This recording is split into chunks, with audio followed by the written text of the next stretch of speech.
So, last year you work around the clock to ensure that this tax season you see a return that may help you to purchase that car that you're longing for or help you to pay down that interest rate on that mortgage. Well, if you keep doing the same thing over and over and expect a different result, they call that insane. You know what else is insane? All-in-one multi-tax services. All-in-one multi-tax services help you get the most of your return, serving the 52 state nationwide. For information and direction, you can contact Marilyn Johnson at 754-204-1610. That's 754-204-1610. Or stop on by their office at 3888 West Commercial Boulevard in the city of Tamarack. All-in-one multi-tax services LLC gives you the best of your return, offering services that goes above and beyond. So don't hesitate to call Marilyn Johnson at 754-204-1610. All-in-one multi-tax services LLC. Don't forget to ask about our advanced loans.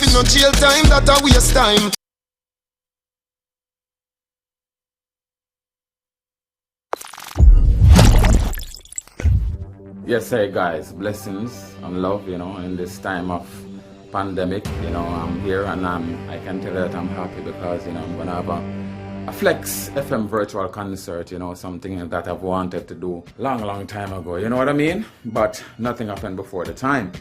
And as I said, it is on Flexx FM and the bar station right here in Florida. Yes, and it's going to be on April 25th, Costa Rican time, 6 p.m., Jamaican time, 7 p.m., American time, 8 p.m. And if your country is not calling that list, just Google the time. Yeah, man. Big up the sponsor them. Flexx FM, Nigel, Amari, Blessed Love. Just come out on Facebook and Instagram. Let's do this. Tell you about the things and what you got long round ya. Yeah, about the matter. Hey man, big up the Caribbean, big up Jamaica, big up the world. Yes, big up the king. Hey man.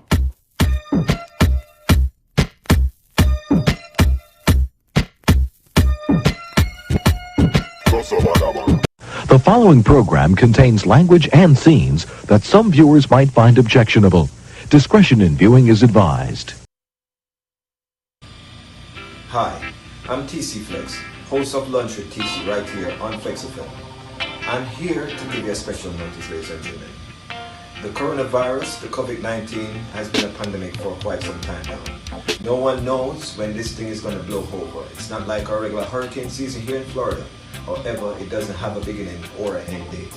So until such time, on behalf of Flexx FM and myself, I'm asking you all to take all the precaution there is to be safe with you and your family. And I'm asking you, if your government issue a warning, please take heed and follow each warning there is. Until such time, ladies and gentlemen, keep watching me on Lunch with TC, Monday through Friday, between the hours of 12 and 2, when we give you the coronavirus updates and more. Keep it locked. It's Flexx FM, the only station that gives you nothing but the naked truth.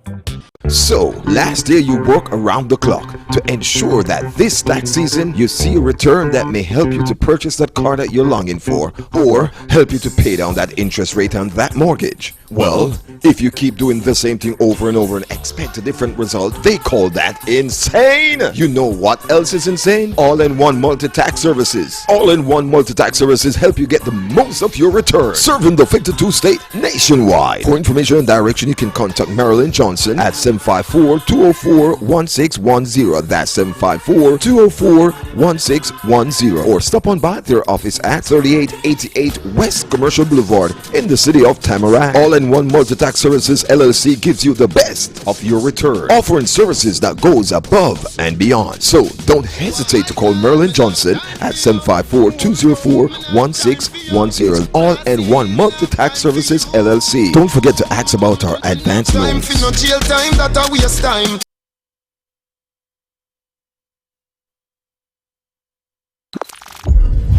Hi, it's Miss Pretty J, host of the New Vibe Show. I know things are crazy right now due to this COVID-19, but I'm asking you to please stay inside, practice social distancing, and wash your hands. I'm here with you every Tuesday and Wednesday night from 8 p.m. to 10 p.m. live on www.flexfm.online. Talking about real life situations, not forced, not coerced, just present. The best conversations are usually the ones where you don't have to worry about what to say. So please continue to join me in a genuine place where you can put your anchor down and just be you, with the good, the bad, and the sexy.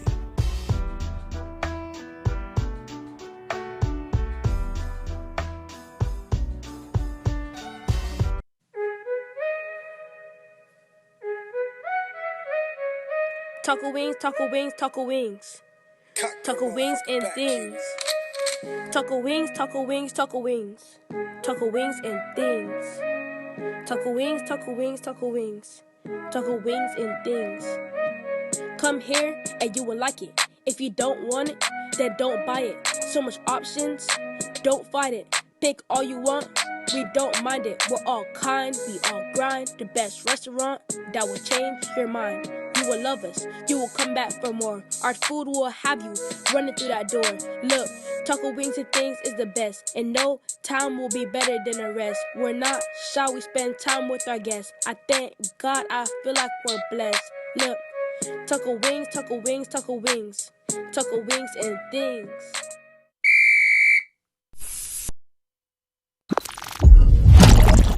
Hi, my name is Imani, and I'm the daughter of Gabrielle from the Real McCoy app. Today, I will be telling you about the coronavirus. 1. Stay home. 2. Wash your hands. 3. Wear a mask. Thank you for watching. Goodbye.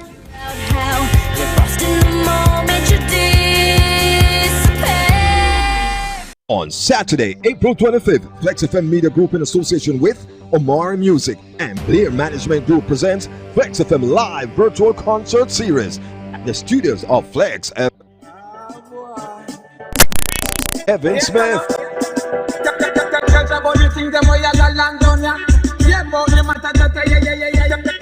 That's on Saturday, April 25th at 8 p.m. US time, 7 p.m. Jamaica time. Streaming live on www.flexfm.online and Flexx FM Radio on Facebook and YouTube. If you can't make it to the concerts, we will bring the concerts to you. It's Flexx FM Live Virtual Concert Series. If you're not sure about what I get, I rock here. What if the weather shoes, then me have to appear. Now when me touch my baby, know a lot of shot at here. Me have to turn tongue and me not go drop a tear. Make to me look simple and me never flash a here. The following program contains language and scenes that some viewers might find objectionable. Discretion in viewing is advised. Hi, it's Miss Pretty J, host of the New Vibe Show. I know things are crazy right now due to this COVID-19, but I'm asking you to please stay inside, practice social distancing, and wash your hands. I'm here with you every Tuesday and Wednesday night from 8 p.m. to 10 p.m. live on www.flexfm.online. Talking about real life situations, not forced, not coerced, just present. The best conversations are usually the ones where you don't have to worry about what to say. So please continue to join me in a genuine place where you can put your anchor down and just be you, with the good, the bad, and the sexy.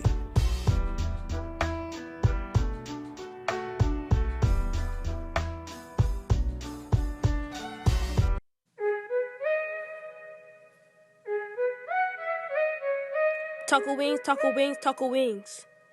Taco wings and things. Taco wings, taco wings, taco wings. Taco wings and things. Taco wings, taco wings, taco wings.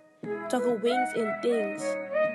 Come here and you will like it. If you don't want it, then don't buy it. So much options, don't fight it. Pick all you want, we don't mind it. We're all kind, we all grind. The best restaurant that will change your mind. You You will love us, you will come back for more. Our food will have you running through that door. Look, Taco Wings and Things is the best, and no time will be better than the rest. We're not shy, we spend time with our guests. I thank God, I feel like we're blessed. Look, Taco Wings, Taco Wings, Taco Wings. Taco Wings and Things.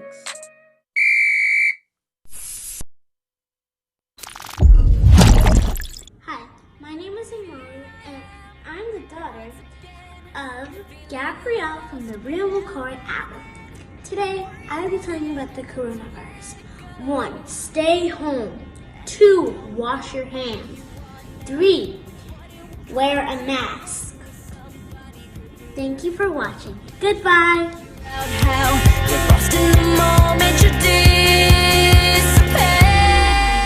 On Saturday, April 25th, Flexx FM Media Group in association with Omar Music and Blair Management Group presents Flexx FM Live Virtual Concert Series at the studios of Flexx FM. Evan Smith.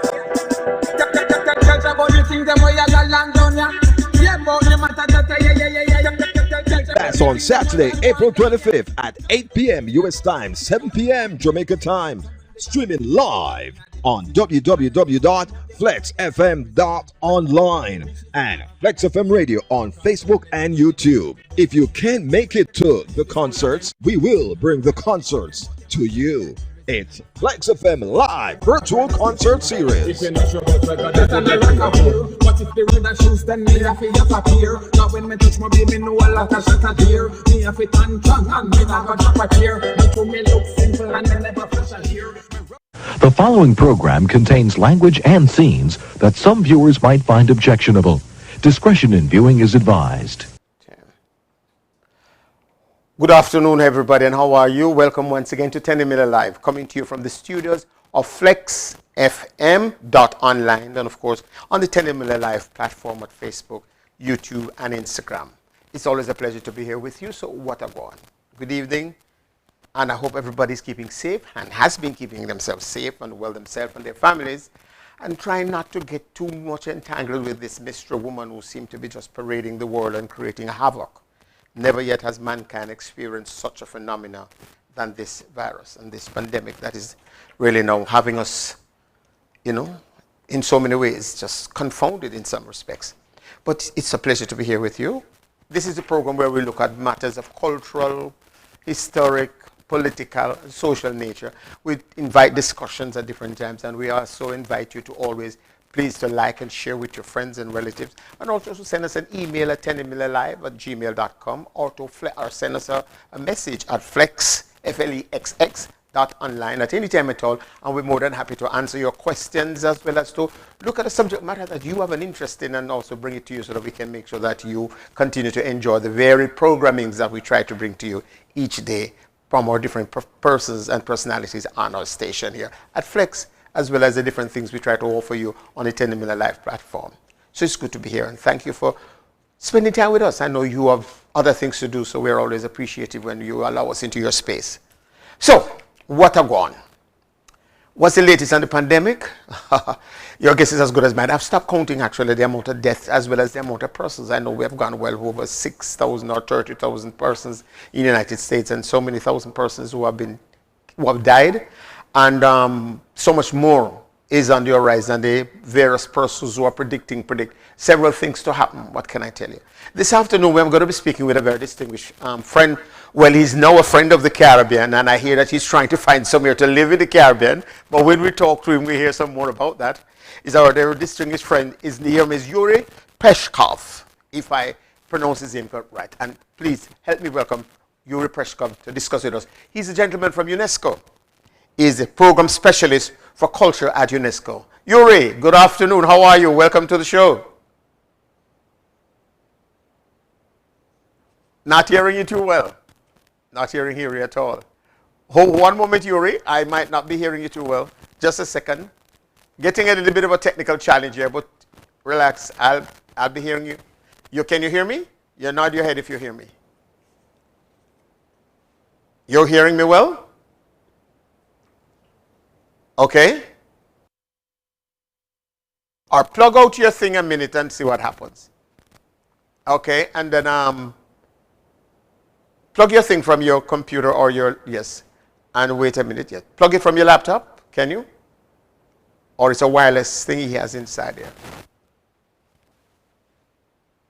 Those of you who are joining us here from wherever you are, listening in Jamaica or the Caribbean or any part of the world where you are, this is Tenny Miller Live, the program that speaks to issues of a cultural, political, and social nature. And we try to make sure we provide you with something informative each time. We're going to be speaking with Mr. Peshkov. Mr. P-E-S-H-K-O-V, Peshkov. Yuri Peshkov, I think he's from the Soviet Union, but he will give us some more clarifications on this. Yuri, are you there? Can you hear me now?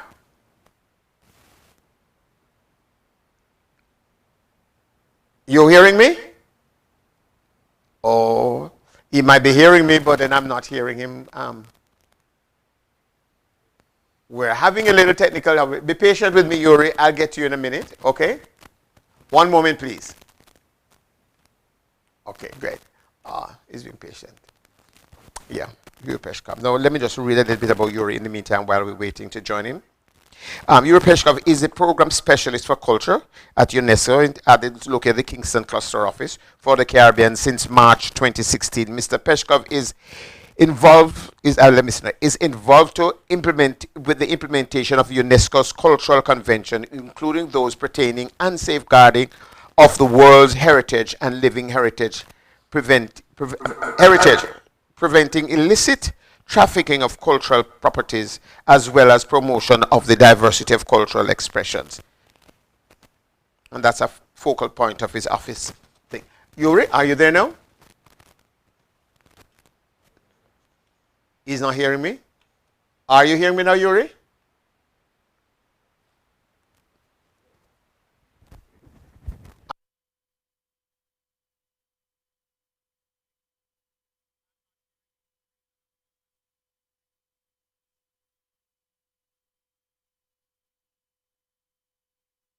Pull your connection, your headset, and perhaps just work with the computer alone.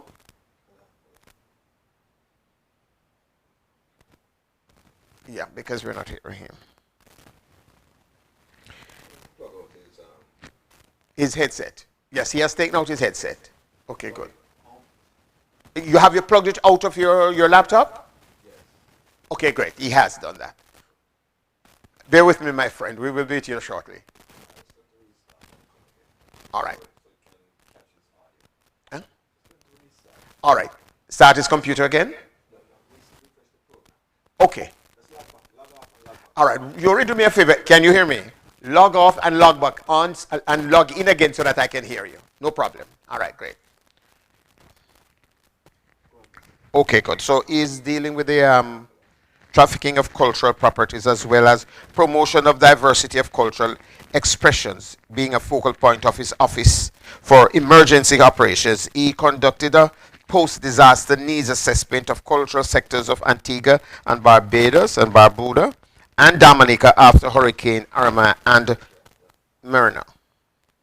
And of course Hurricane Maria in 2017. Prior to UNESCO, he worked as an anthropologist for the Institute of Archaeology and the Central State of Museum of Keshnok with, oh, well, I am challenged a little bit here. In Kazakhstan, having participated in scientific research projects abroad.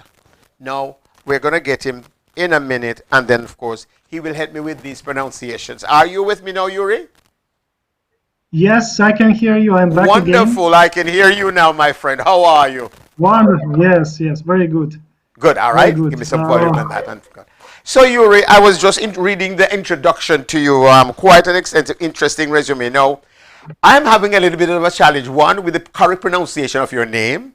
And secondly, with the Central State Museum of a particular country where you participated in scientific research projects abroad. First of all, tell me your name and your nationality. Yes. So my name is Yuri Peshkov. Peshkov? And I'm coming from, yes, I'm coming from Kazakhstan. Kazakhstan. How comfortable you say that? So easy. Well, you know, in that region we have many stans.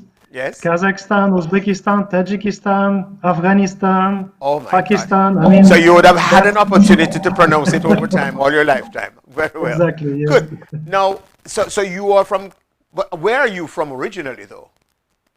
Yeah, from Kazakhstan. You're from From Kazakhstan. Okay, great. All right, Yes. fine. Now, how did you end up all the way across into the Caribbean and in Jamaica in particular? Yeah, well, working for UNESCO as an international organization that is dealing with culture, education, sciences. Once you become the international program specialist, you will have to work in any part of the world. And when I heard that there is a vacancy in Jamaica, I immediately applied, and Okay. I'm so happy that it was successful. So now I'm here. Good for Yes, and you. I'm trying to do my best to help all the Caribbean from Kingston, Jamaica, because actually our office, we are locating in Kingston, yes, but we are working with, maybe I should turn my volume a bit down. I am working with, well, from the office, we are working with 20 Caribbean, English and Dutch speaking islands and territories. Okay, I see. Now, what is the impression that people like yourself and other people in your country and that part of the world gets when you hear the name Jamaica and you get exposed to the people and the culture and the lifestyle of the Jamaican person? What is it like? Tell me, what comes out at you there? Yes, well, the Jamaican culture is actually, quite well known because of reggae at the first. So now, since reggae is also in the list of the intangible cultural heritage of humanities through the UNESCO convention, we really are all exposed to Jamaican culture. So first, that people that I'm now talking about knowing Jamaican culture a bit more for some years, everybody will say about Bob Marley, Shaggy, all the music stars that we have here. Oh, wonderful. Good. Yes. How how do you feel about the Jamaican cultural experience and the kind of experience you've been getting since you've been in Jamaica? I saw that the most hospitable people are in my country, in Kazakhstan, and indeed there are. But when I came to Jamaica, when I travel around the region, the impression I'm getting, the warmest, welcoming from the people that I ever had in my life, I'm getting it from the Caribbean, from Jamaica. Okay. So really, I mean, after 4 years being here in Jamaica, I feel in many instances like Jamaican. If I travel, to another country, I will definitely miss Jamaican food, cuisine, and also my friends that are here. Okay. Wonderful. Now, if you're just joining us, we're speaking to Yuri Peshkov. Yuri Peshkov is the program specialist for culture at UNESCO, located at the Jamaica office, but he has overall responsibility for the Caribbean. Am I right? Now, Yuri, for the benefit of our listeners, now you're speaking with Jamaicans in the United States, across the Jamaican diaspora, and apart from across the world at different locations. So please feel free to give us as much information as you can. Tell us about a little bit more in-depth understanding of the nature of what you will be doing and are doing in the Caribbean. Yes, actually, I mean, as a part of the Secretariat of UNESCO, yes, which is a UN organization that is responsible for culture, education, and sciences, and communication and information. I am dealing with science, with culture, with cultural issues, and UNESCO is the only UN organization that is having this mandate for culture. So basically, we are talking about the broad range of culture, of course. I mean, from the heritage sites, from living heritage to diversity of cultural expressions, museums, and this is something that we are dealing in the Caribbean. Also, UNESCO is not just the international organization, but we are setting up platform for cooperation because we are the organization established by our member states. So Jamaica is a member state of UNESCO, and Jamaica is playing now a very crucial role, being on the executive board of UNESCO and actually having, part in the decisions on our program and budget. So our program and budget depends on member states like Jamaica, like Caribbean. That's why all the Caribbean countries they have a voice in UNESCO. So it's very important also to advocate for the small island development states. So basically, UNESCO also established the normative action I beg your to pardon? assist our Repeat that member for me, please. states. Repeat that. Yes. You say UNESCO Yeah. does So what? we have established the platform for cooperation among our member states. Right. And to facilitate that, we also have our cultural conventions. Okay. And convention, once ratified by a member state, become the obligatory to implement, right? So there are conventions that are dealing with heritage. The most known one is, of course, the World Heritage Convention. We know all the greatest sites in the world, in Egypt or Thailand, or here in the Caribbean. We have a wonderful site in Jamaica, which is actually the only site of mixed heritage, cultural and natural, John Crow and Blue Mountain. The John Crow Mountain. Yes, John As Crow well and as the Blue Mountain. Yes, it's wonderful. actually one World Heritage Site. Yes. That Jamaica put forward. We know the plans of the government also to nominate Port Royal, and the such nomination is already under the communication and also under revision by the Jamaican authorities. But there is an intention also to nominate Port Royal. So that's speaking about the World Heritage and the convention that was put in place back in 1972. Let me ask you, Yuri. We also have a heritage site called the Civil Heritage Site. I don't know if that has come across your desk, and whether or not that's one of the projects being considered. Exactly. Yes, Roy. It's also a wonderful site that is actually in the tentative list of Jamaica. So, in order to apply for the nomination, in order to be on the World Heritage List, you will need to establish tentative list. And so, in Seville National Park is actually there, and I think being on the tentative list, it's a great hope also that this site will be further, developed and nominated. Yuri Preshkov is a program specialist for culture at UNESCO. He's located in Kingston, Jamaica. He has responsibilities for the Caribbean. My name is Tenny Miller. The program is Tenny Miller Live, and it's good to have you on this afternoon. We're looking at World Heritage and other scientific sites and projects which UNESCO has responsibility for spanning within the region. So how many countries in the Caribbean are you have overall responsibility? Yes, we're covering from Kingston. We're covering 20 countries and territories. Yes, English and Dutch-speaking territories. Expanding to Cuba, so you are responsible for like Old Havana as an heritage site. Is that one of those? Old Havana in Cuba. Yes. Well, there is another office in Havana, in Cuba, that is responsible actually for culture in the Latin American and the Caribbean region.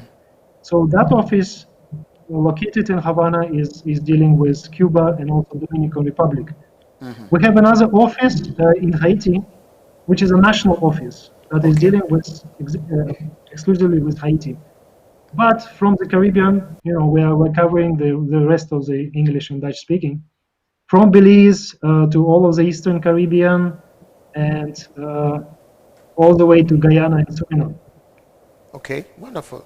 So you have quite a large portfolio responsibility for all of these countries and things. So you speak to heritage sites, as well as you had mentioned earlier in your early part introduction, you spoke to the Jamaican reggae music. And I'm just wondering if there are other aspects of Jamaican cultural music like the mento or the traditional forms, and what other music in part of the Caribbean also have within the context of being protected as regarded as a World Heritage, as part of World Heritage to be protected. Yes. Well, actually, yes, Roy. Speaking about these normative instruments that UNESCO is dealing with, and I'll not go deep into details, of course, but there's another convention that was ratified by Jamaica, and that convention is about intangible cultural heritage, or as we call now, living heritage, which really sets a very good ground in the Caribbean with all the traditions, all the folklore, the traditional songs, the music genres, the crafts, so all of those are part of the intangible cultural heritage. So now we don't, unfortunately, we don't have that many applications and nominations to the list of the convention from the Caribbean. And one of the nominations that we are all happy with is a reggae nomination. And I know that Jamaica is putting forward other nominations that will be examined in the due course. And since Jamaica actually is now elected as a country where the next intergovernmental committee meeting will take place, and we're all hoping that this COVID situation will actually be gone by at least by November this year, sorry, because there is a plan to conduct the Intangible Cultural Heritage Committee meeting in Jamaica at the end of November, beginning of December. And it will make a huge impact here in the Caribbean and, of course, in Jamaica, since this kind of meeting is exposing the country to all the world. There are maybe 1,000 delegates from all over the world, the parties of the convention that will be coming to Jamaica and will be having sessions. So this conference for the it's a conference for a ratification. It's a intergovernmental committee, so there are many crucial decisions that this committee is taking, because it's a committee for the whole body of the convention. So there are nominations, new nomination files. There are some changes to the procedures and truly bureaucratic things, but also lots of moments of enjoyment when we get the new nomination on the list. Same as we saw in Mauritius, in Mauritius actually, when the reggae was nominated, the whole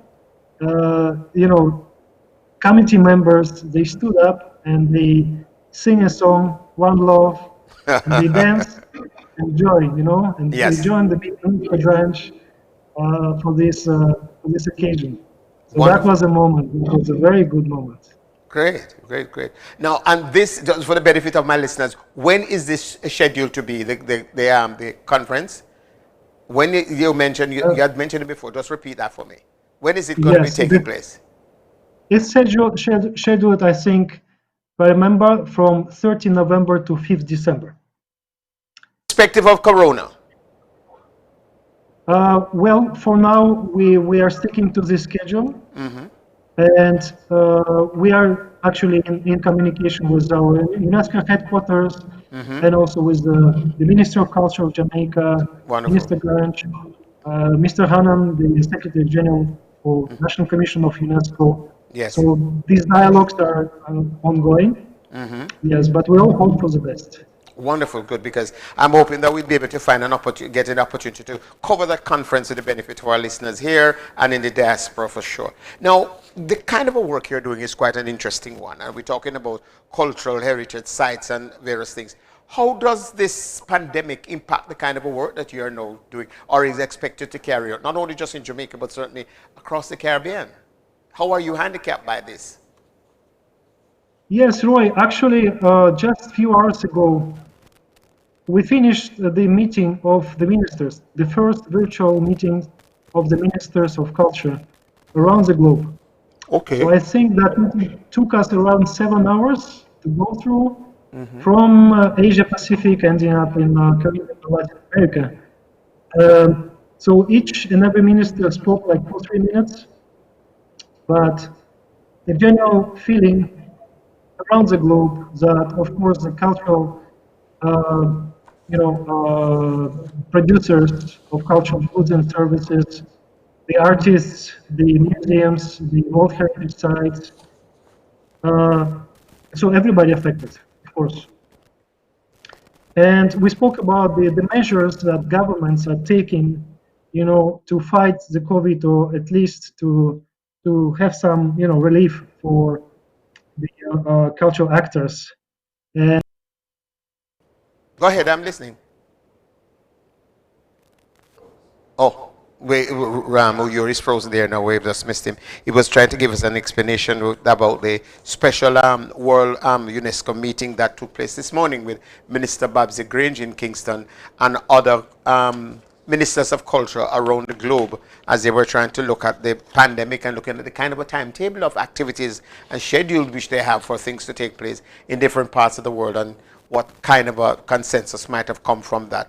He was just about to share with us what might have been the final word, or the common, they seem to have been the common theme of the conference when we lost him. But we're going to try and see if we can get him back. Yuri, are you there now? Can you hear me? Well, we not seem to be getting him there, so we're going to have to wait a minute until when he gets back. I hope he perhaps reboots his computer. If he, gets out of the program and reboot it again, he'll be able to get back in. Fine. The discussion this afternoon is with Mr. Yuri Preshkov. He's a program specialist for UNESCO, and he has responsibility for the Caribbean and parts of Latin America, and he operates out of the Kingston office, fine, under the direction of Deputy Secretary General Everton Hanna from Jamaica there, and he was sharing with us, part of his responsibility in Kingston and in the Caribbean, and how this will help to UNESCO is identifying certain projects and stuff that are being funded and will be funded by them throughout the time. When he joins us again, I know he's trying to reboot this thing. We'll be able to pick up on this discussion. Yuri, are you back there with me? yes, I can hear you, Roy. Oh, good, I'm so happy. We had a little technical challenge a while ago. Sorry for the inconvenience, my friend. Now, you were explaining to us that there was a meeting earlier this morning with the ministers of culture around the world, global meeting, virtual meeting, and there was a common theme. What was this common theme running through the conference? Yes, well, the common theme was, how the impact of COVID-19 and how do we overcome in the cultural sector, and what are the policies and measures that governments are, proposing to fight, or at least to have some relief for the cultural actors. So that was an interesting discussion. And a week ago, UNESCO also convened a meeting inviting intergovernmental organizations, but also development banks, also to discuss the impacts of COVID on cultural sector. So all in all, we are in the stage where we are reflecting. We are collecting information from our member states on the measures that are taken, and also we are trying to convince actually the international community to put efforts and safeguard culture in this time. So will there therefore be some kind of a discussion to arrive at a consensus as to the kind of mitigating how you people might be able to provide help to mitigate this disaster in some of these Caribbean nations or in other countries across the world? Yes, I think it's a joint effort of the governments, UNESCO member states, UNESCO as a secretariat. We will have to find resources, but I think most important, we have to to defend culture, to make culture important, to make the understanding that without culture, there will be no relief, no recovery from the situation. We know that people around the world are looking back to their cultures. They are, they are watching online, many content online. All the artists are online, and of course we are moving towards that perhaps digital platform. But same time, we know that without culture, we cannot survive these days. So this is a global understanding that we should have. Because it is such a vital of importance to people of the sun. People like in Jamaica or the Caribbean islands and in parts of Africa where we are people of the sun. Our culture is what keeps us going and keeps us alive. It is within that potpourri and cauldron of experiences that we create and impact the rest of the world. So when we are now threatened by something like a virus of this nature, it is going to really seriously affect people's behavior across the world, which leads us to the question now, how will UNESCO as a preservation entity be positioning itself to help to deal with the new normal and to see how you might be able to provide the support systems that might be required? Because obviously this is going to be a new learning curve for you. Yes, definitely, and we have to build up on our presence and on our experiences.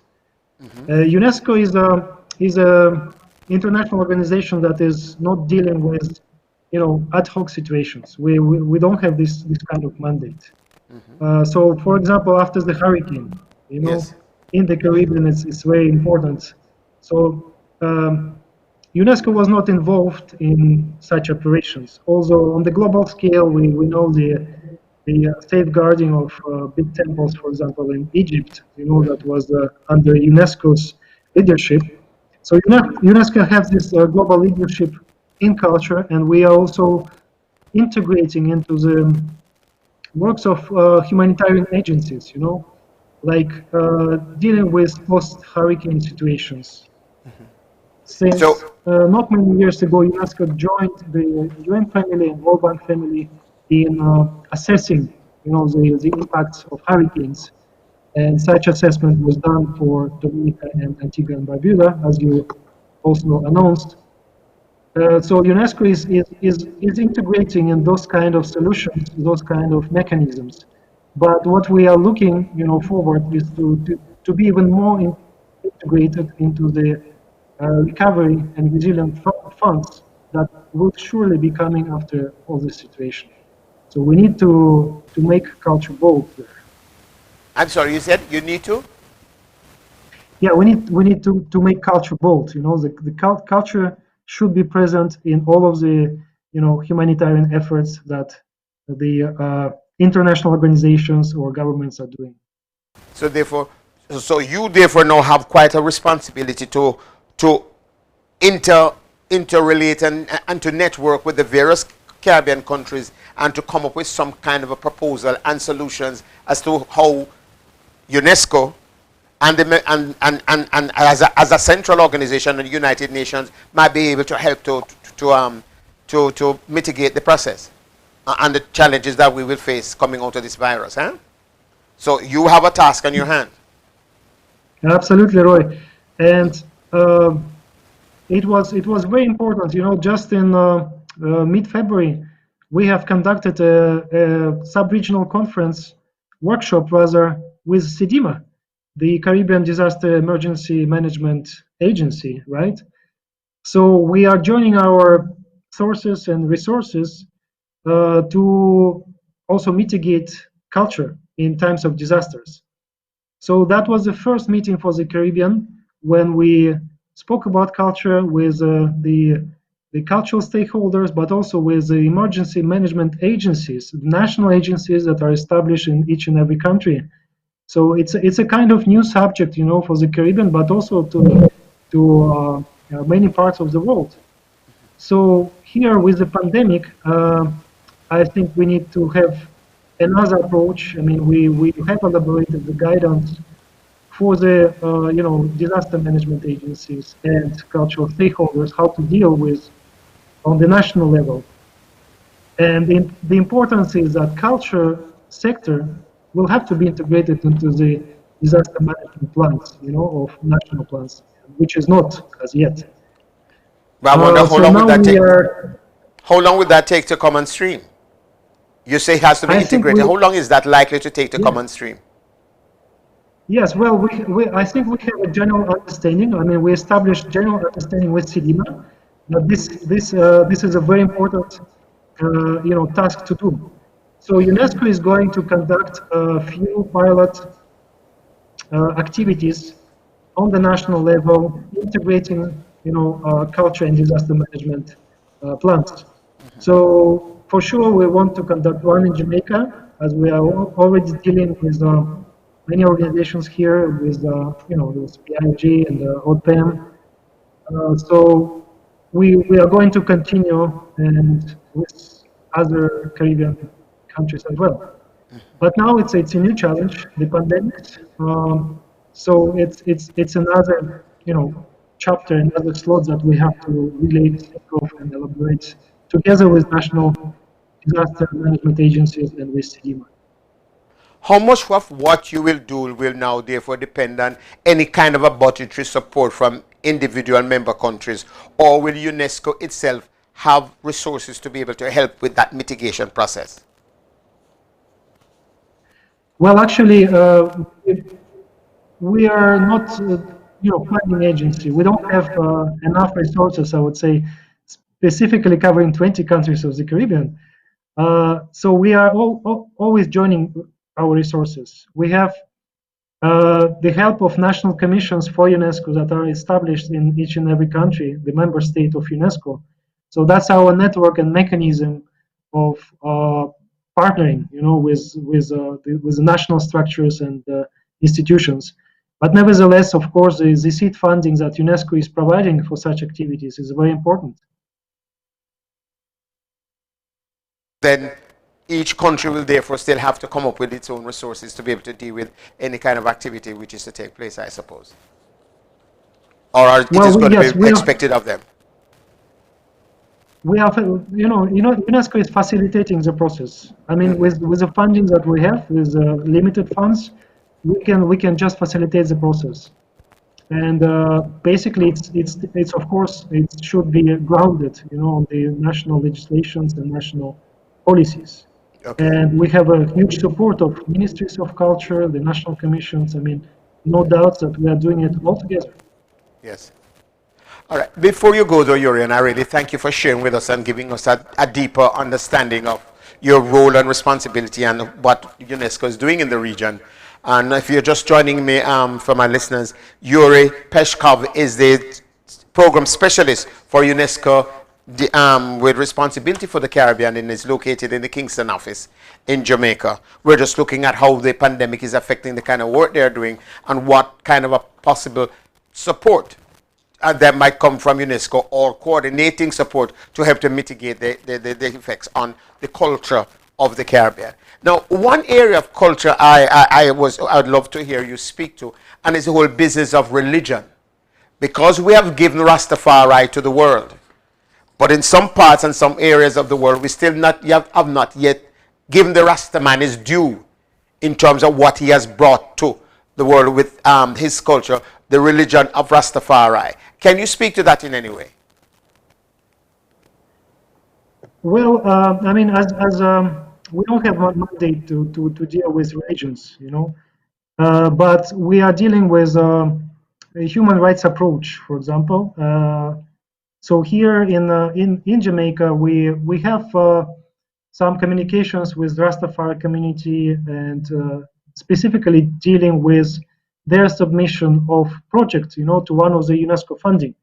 So we would really hope that such submission will be successful, but it turned out not successful. But also we are trying to facilitate, the dialogues with also the Office of Human Rights, because there are some conditions and some mechanisms that UN also have in hand, such as the Convent for Cultural and Human Rights. So that's also an instrument that we are, suggesting Rastafari community here in Jamaica to use. But basically, the importance of the cultural sensitive approach to whatever any organization is doing, I would say the cultural and religious sensitive approach is very important. Is very important. We learn it from the cases when, for example, Rastafari community will have to be evacuated from Barbuda to Antigua, and from actually the environment that they used to have in their homeland, that had been changed, drastically, being for them to being actually relocated. So we are always, suggesting a cultural sensitive approach. So before you do something, you have to look back and listen to people, listen to what they desire is, listen to what they want to actually, and find the best solution. Legal Barbuda, I know that matter was at the level of the government, at Parliament, and is a matter was being debated exactly. What is the result from that, and how the Rastafari members of that country is being treated with? I am not fully conversant on that, and I'd love to know more.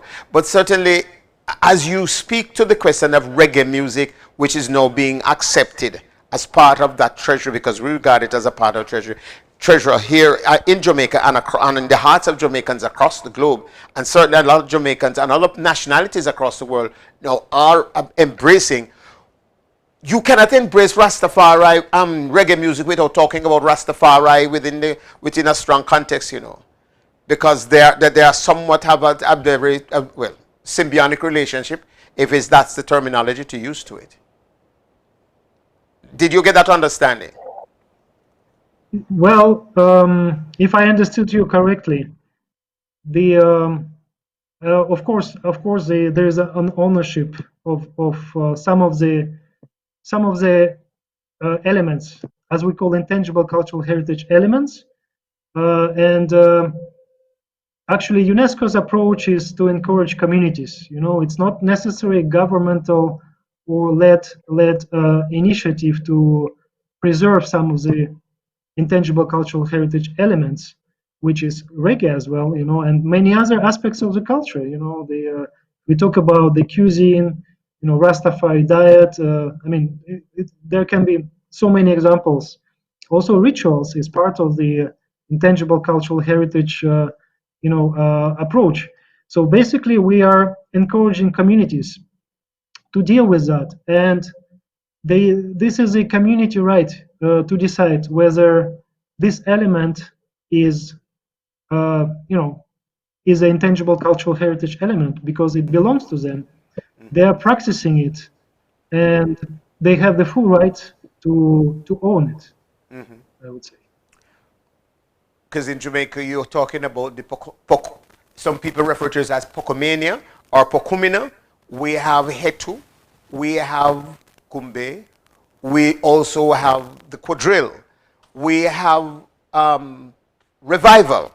And revival was, documented and explored for years by our former Prime Minister, the late Honorable Edward Seaga, who did a tremendous amount of work in that area. And we're talking about Kumina in the parish of St. Thomas. There is a mentor music, and the mentor, has evolved into the rock steady, into the reggae, and we get, and all of these are some of which are still being practiced in various parts of Jamaica. How can community groups get facilitated by UNESCO, to be able to give some more support and to institutionalize and to create some more longevity to some of these traditional forms, so that they do not become extinct, so generations to come will be able to find comfort and to identify themselves with these traditional forms, which is a part of who they are. Is there any window within UNESCO that might be able to facilitate some amount of support for the stabilization and preservation of these cultural forms? Yes, Roy. Actually, it's happening. I mean, it's an ongoing process. Since Jamaica ratified the convention, and Jamaica is really active in dealing with convention issues, hosting the meeting as well. All this is taken good care of. We have the ICAJ, the African Caribbean Institute of Jamaica Memory Bank, which is a focal point for the UNESCO convention. So they have established the mechanism of coordinating and communicating with communities. So communities are basically encouraged to perform their intangible cultural heritage elements. And last year, with the Institute and with the Ministry of Culture of Jamaica, we implemented a project of intangible cultural heritage in Kingston. So we have been empowering the communities through various workshops, but also within the community inventory. So the community actually have a record of their heritage. Good. And yes, that was a very good initiative, and I know that Jamaican authorities, the ministry, and the ICAJ JMB is also have a list of elements that to be included to the intangible cultural heritage list, which is a very good relief and encouragement for the communities. Well, really, I appreciate your candor and your explanation and you sharing with us today. And I can see the challenge that you have ahead of you as the pandemic begins to, show us though it is here to stay and not wanting to go away. But if we collectively work together, both within the context of how we use our culture as a unified and as an educational source to help us with the behavior change which is going to be required to be able to combat this pandemic, I'm sure we'll really come out ahead of the game. I really welcome you again, and you have been welcomed, I'm sure, several times. And how long do you tend to conduct your tour? How long will your tour of the Caribbean be? For a year or two? Well, Roy, as long as possible. My kids are here. I have 4 sons studying in Jamaica. My wife is teaching ballroom dancing in Kingston. Okay. She has many Jamaican students that are competing at the very high level in US. We are bringing medals and cups to Jamaica. So you are home then? You're yes, home? we are Jamaicans. Yeah, we You're are Jamaicans. adopted Jamaicans. Well, welcome. So Good to always have a new citizen. my intention is really to stay as long as possible. But may I also talk to the diaspora and people of Jamaica that are listening. With the COVID situation, let's step back and look to our ancestors. Let's feel, the something that is still living, with our grandmothers, grandfathers. Let's learn from them. Let's remember it, and let's transmit it to future generations. I think it's a family time, and we will have to be attentive to each other and to our elder people. And in most of the cases, elder people are those that are carrying traditions. The wisdom So I of think the ages and the experience of our ancestors and our parents and our grandparents and great-grandparents is that which we now have to be able to draw on to sustain us and to strengthen us and to provide us with the guidance to be able to deal and to combat this pandemic. Last week we had the Dr. Amina Blackwood Meeks, who is a cultural icon. You might know of her, and she was here to help us to share and to remind us that we need to draw on the strength of our ancestors, as you're saying. Listen, Yuri, thank you so much for sharing and for being a part of our program today. We look forward to you joining us again, and certainly we hope that we'll be in Kingston to be able to telecast the program and to do a full coverage of the conference in November when it shall be held. Hopefully all will be well when it shall be held, so that we'll be able to continue with the spreading of the word and information across Jamaica and across the world and into Jamaican diaspora. Until I see you in Kingston, you sleep the sleep of the just and walk good. Please, you are welcome. Yuri Peshkov. Thank you very much. Who is this? Bye-bye. the program specialist for UNESCO. Thank you so much for joining us. We're going to go to a break. When we come back after that, we're going to go into some politics, and we're going to go into the politics of Corona and what's really happening on the ground in Jamaica. We're going to zero in on the whole business of St. Catherine, because St. Catherine seems to be a hotbed at this time. And you know we're going to talk to? We're going to talk to two of the top citizens of St. Catherine when we get back. This is 10 Minutes Live. Not going away. Hold on your shuffle. We'll come back. Hi, I'll come forward. Gabrielle, and I'm with the Real McCoy Hour here on Flexx FM. I'm here to just warn you about the importance of staying home and being aware of what happens with the coronavirus. We were warned by our government and our health officials to stay home in order to prevent the spread of coronavirus. We just want to encourage you to be safe during this time, ladies and gentlemen. And be sure to join me here on Flexx FM every Monday from 11 to noon, right before lunch with TC. Until then, keep tuned into Flexx FM, where we keep you informed, educated, and entertained. Thank you. In every corner, all over the world.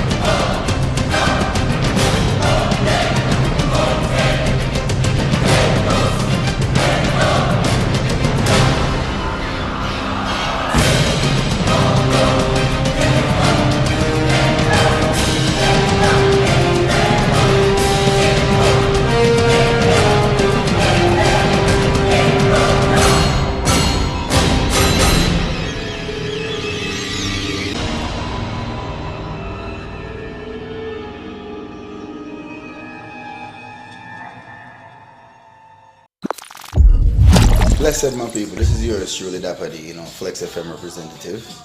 And just a quick message for each and everyone out there, you know what I mean? I know these times are hard times. I know people want to go out and, you know what I mean? We're not really used to being confined and not being able to step out as we feel like it. We understand these feelings and we get where you guys are coming from, and we understand the stress. But what I'm saying to you guys is, if you don't have to work, if you're not a nurse, a doctor, a police officer, if you don't have to leave your house, if your job is closed, stay home. Don't find a reason to go on the road. If you're already shopping and you have all your necessities, stay home. If your city, your state, or your country, if they issued any type of warning or any type of lockdown, any type of curfew, obey the curfew, obey the law. We just want everybody to be safe. And of course, keep tuning into Flexx FM. That's flexfm.online or Flexx FM Radio on Facebook. And you can catch me here Tuesdays, Wednesdays, and Thursdays. Don't forget, stay safe, protect yourself. Mask on.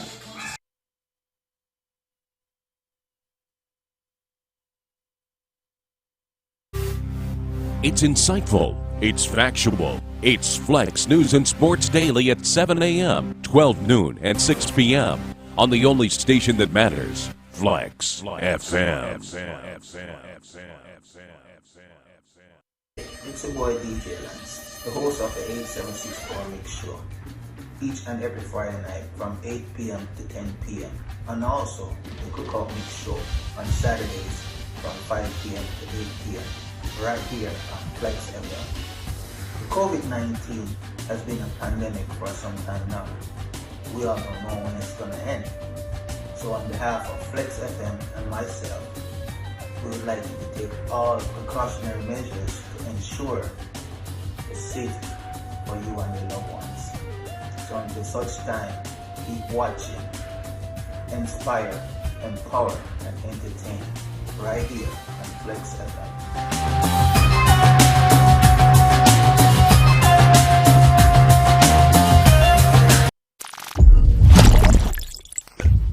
Yes, hey guys, blessings and love, in this time of pandemic, I'm here and I can tell you that I'm happy because, I'm going to have a Flexx FM virtual concert, something that I've wanted to do long time ago, you know what I mean? But nothing happened before the time. And as I said, it is on Flexx FM and the bar station right here in Florida. Yes, and it's going to be on April 25th, Costa Rican time, 6 p.m., Jamaican time, 7 p.m., American time, 8 p.m. And if your country is not calling that list, just Google the time. Yeah, man. Big up the sponsor them.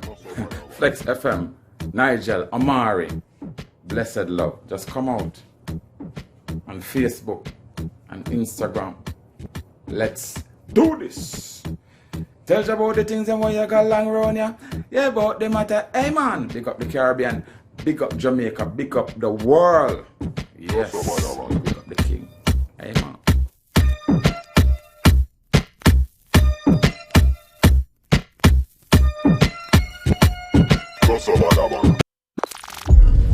Hi, it's Miss Pretty J, host of the New Vibe Show.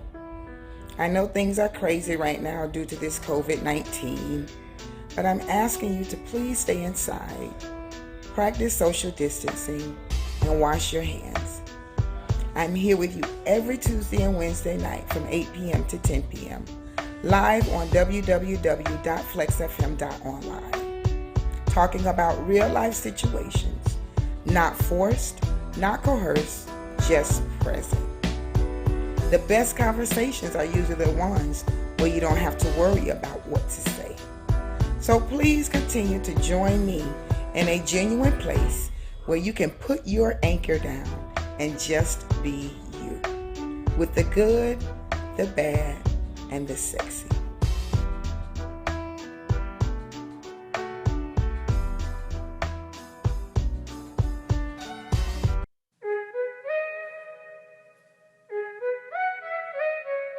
Taco wings, taco wings, taco wings. Taco wings and things. Taco wings, taco wings, taco wings. Taco wings and things. Taco wings, taco wings, taco wings. Taco wings and things. Come here and you will like it. If you don't want it, then don't buy it. So much options, don't fight it. Pick all you want, we don't mind it. We're all kind, we all grind. The best restaurant that will change your mind. You will love us, you will come back for more. Our food will have you running through that door. Look, taco wings and things is the best, and no time will be better than the rest. We're not shy, we spend time with our guests. I thank God, I feel like we're blessed. Look, taco wings, taco wings, taco wings.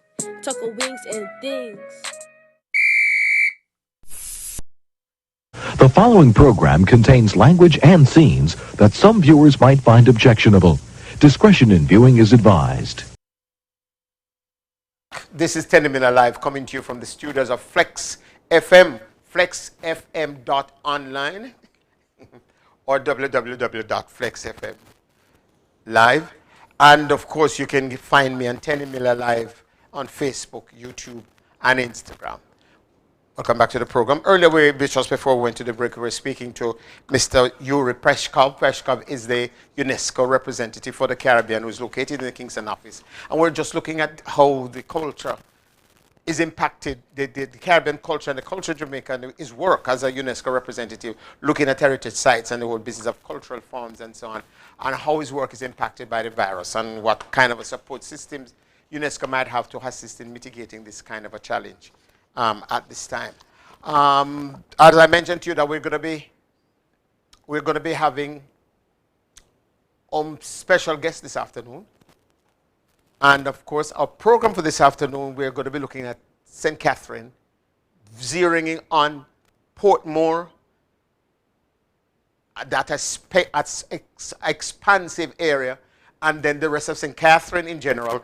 The mayor of Portmore will be joining us in a second, is Mr. Leon Thomas.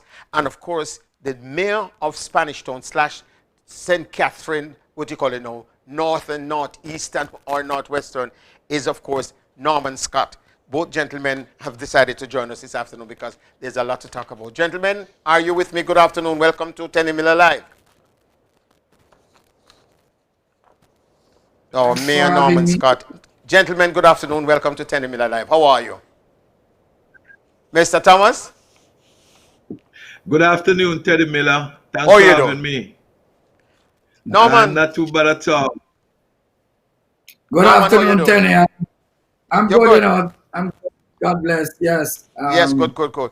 Now, gentlemen, I want to throw you in the hot seat as I try, because I have been trying to catch up with the news.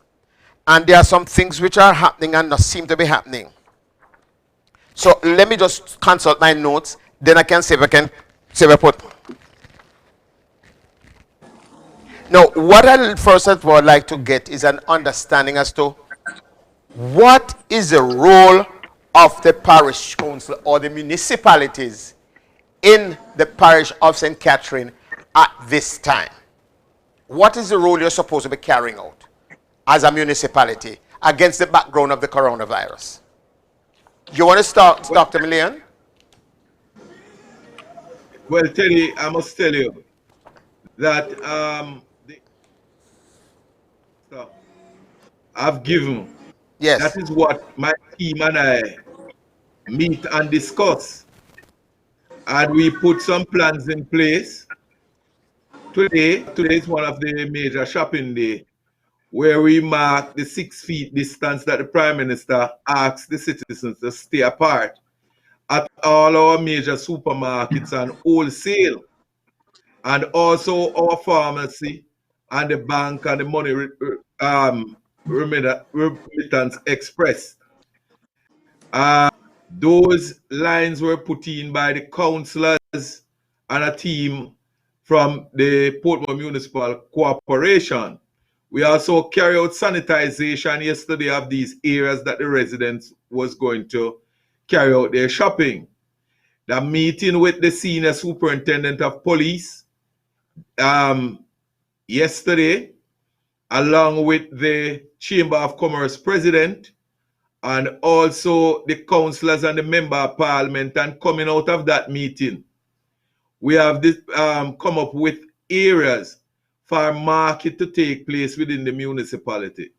We are going to also assess the situation at the end of the day today, and we will be having another meeting to plan for Saturday and Friday.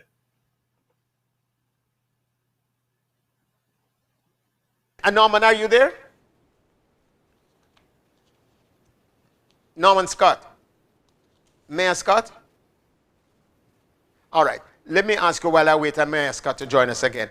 With regards to when this whole thing was beginning to take shape, was there a meeting called by, say, the Minister of Health or the Office of the Prime Minister, who seemed to be centrally directing the operation, with the various other subsectors to involve you as the local government authority in sharing the power and carrying out instructions in the part to discuss the mechanics, the basic principles and methodology that will go into this, and therefore you are part of an ongoing secretariat to receive and to give back instruction and information as this whole thing is being managed? Was there the central thing that involved you? There was no meeting. Up to now, we have no meeting. The thing is that Tuesday evening at 5 o'clock, the Minister of Health visit my office and said to me that he leave the Prime Minister in our meeting. And he does not know if the Prime Minister is going to make any announcement to close down the parish or close Portmore. That was the discussion and the message that he brought. And that was the first time you're meeting with the Minister of Health since the whole thing started? That was the first time, which is Tuesday evening, 5 p.m. Somewhere between 4:30, 5 p.m. That was the only time. Yesterday, we have a conversation and I asked him for a day to have a meeting. And he said that he's going to check his diary and get back to me. And up to now, I'm still waiting. So you're telling me now that before last week, Tuesday, you were not called as the mayor for the Portmore municipality and sit down with the minister, maybe the director of the senior medical officer and the ground commander, because these seem to be some very important persons in the matrix of the process, and discuss what's going to happen with your municipality, how it's going to take place, and what you are expected to do. And these are the kind of resources that we're going to be putting to your command to carry out some actions, and therefore then you carry out these actions accordingly? Nothing at all. absolutely no meeting, no discussion more than what I said before. And I use the media to call for a meeting and to also for them to share information that we can have proper planning within the municipal corporation. And we are not getting no meeting at all. I have to wait until the Prime Minister have press conference and what he said. Then quickly after that, I have to put my team together and try to plan around what he said. But how can you operate in a vacuum? This is a national disaster. You have a municipal disaster preparedness committee. Do you have that? We have a disaster committee in Portmore because the local board of health don't rest in the municipal cooperation. That is in St. Catherine Parish Council. So we only have a disaster committee. Yes. And, you know, it is so strange that we have other outbreak of virus in Portmore. And the minister at the time called me to meetings. We sit down and we make proper plan. And that's how we normally control the disease from spread. And say, for example, then they might made a mistake. And I'm asking for the meeting. And I'm not getting it still. So I don't know what is happening, why they are not including us. Do you get a report as to how many cases there might be in terms of identified cases in your jurisdiction? How many persons have died? And where the various centers of sensitive centers of the spreading might be located or surround? So therefore they say how they are containing this and to provide you with information so that you can put in the rest of your staff and whatever you have at your in your authority to be able to support that kind of those measures? No information at all. We have asked more than one occasion to the chief medical doctor for St. Catherine, what is the number in Portmore? They said that they can't give us the number. All they provide us with is the number for the parish. Now, St. Catherine is the second largest parish in Jamaica. But Portmore is the most densely populated part of St. Catherine, and if not in Jamaica. The most densely populated in the English-speaking Caribbean.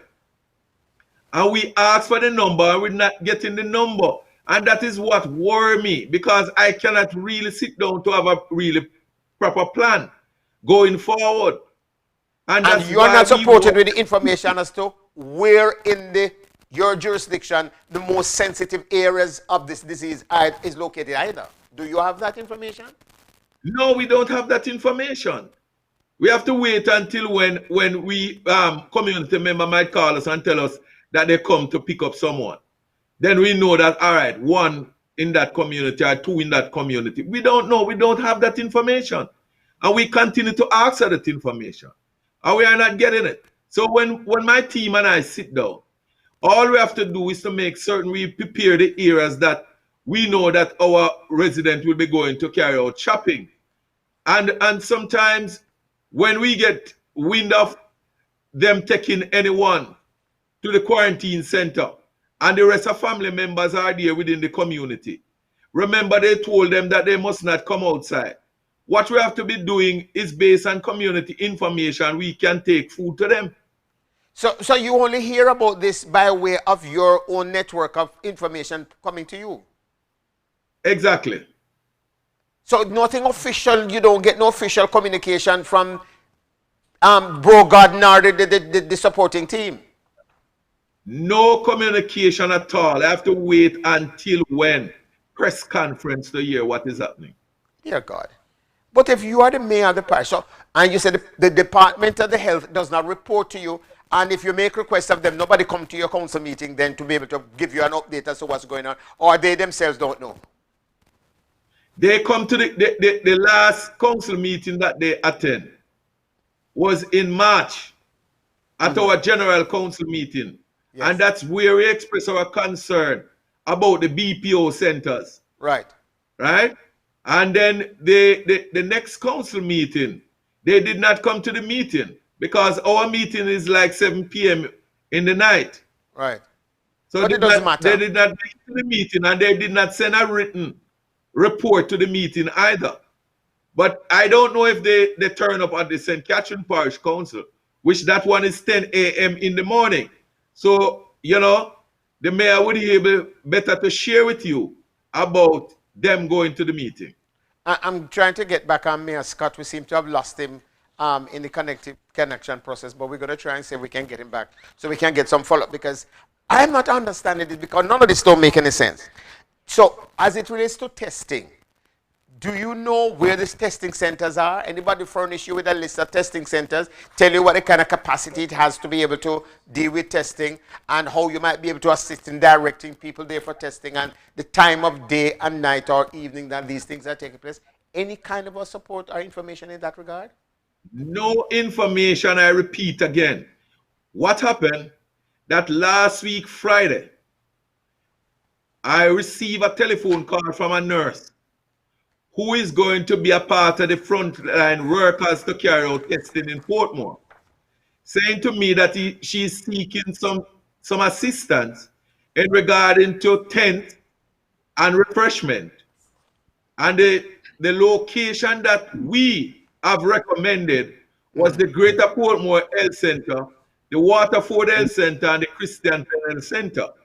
So we have erected tents in these locations to accommodate the testing within the municipality. Mayor, we're here now joined by Mayor Norman Scott. Mayor Scott, if you're hearing us, you just shift to your left a little bit so we can see a little bit more. There you go. Good. Yeah, man. We know you're not all that good looking like me, but it's all right. The camera not going to fight you. Done with the beauty contest. well, there seem to be a beauty contest going on elsewhere, which I will speak to later on. Because I want to know if somebody's talking about mirror on the wall, which is the fairest minister of them all. But we come to that when we come to that.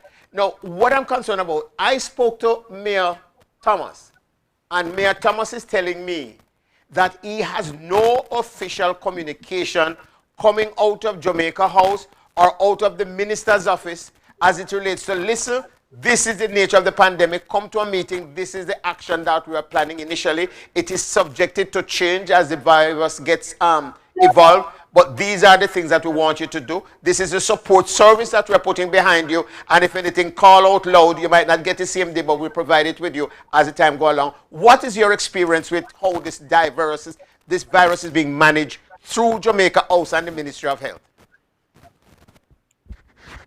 Let me first say, here up to my colleague, who we both have responsibility for the parish. Yes. And that is Mayor Thomas. Sorry, I did not get to hear most of his deliberations.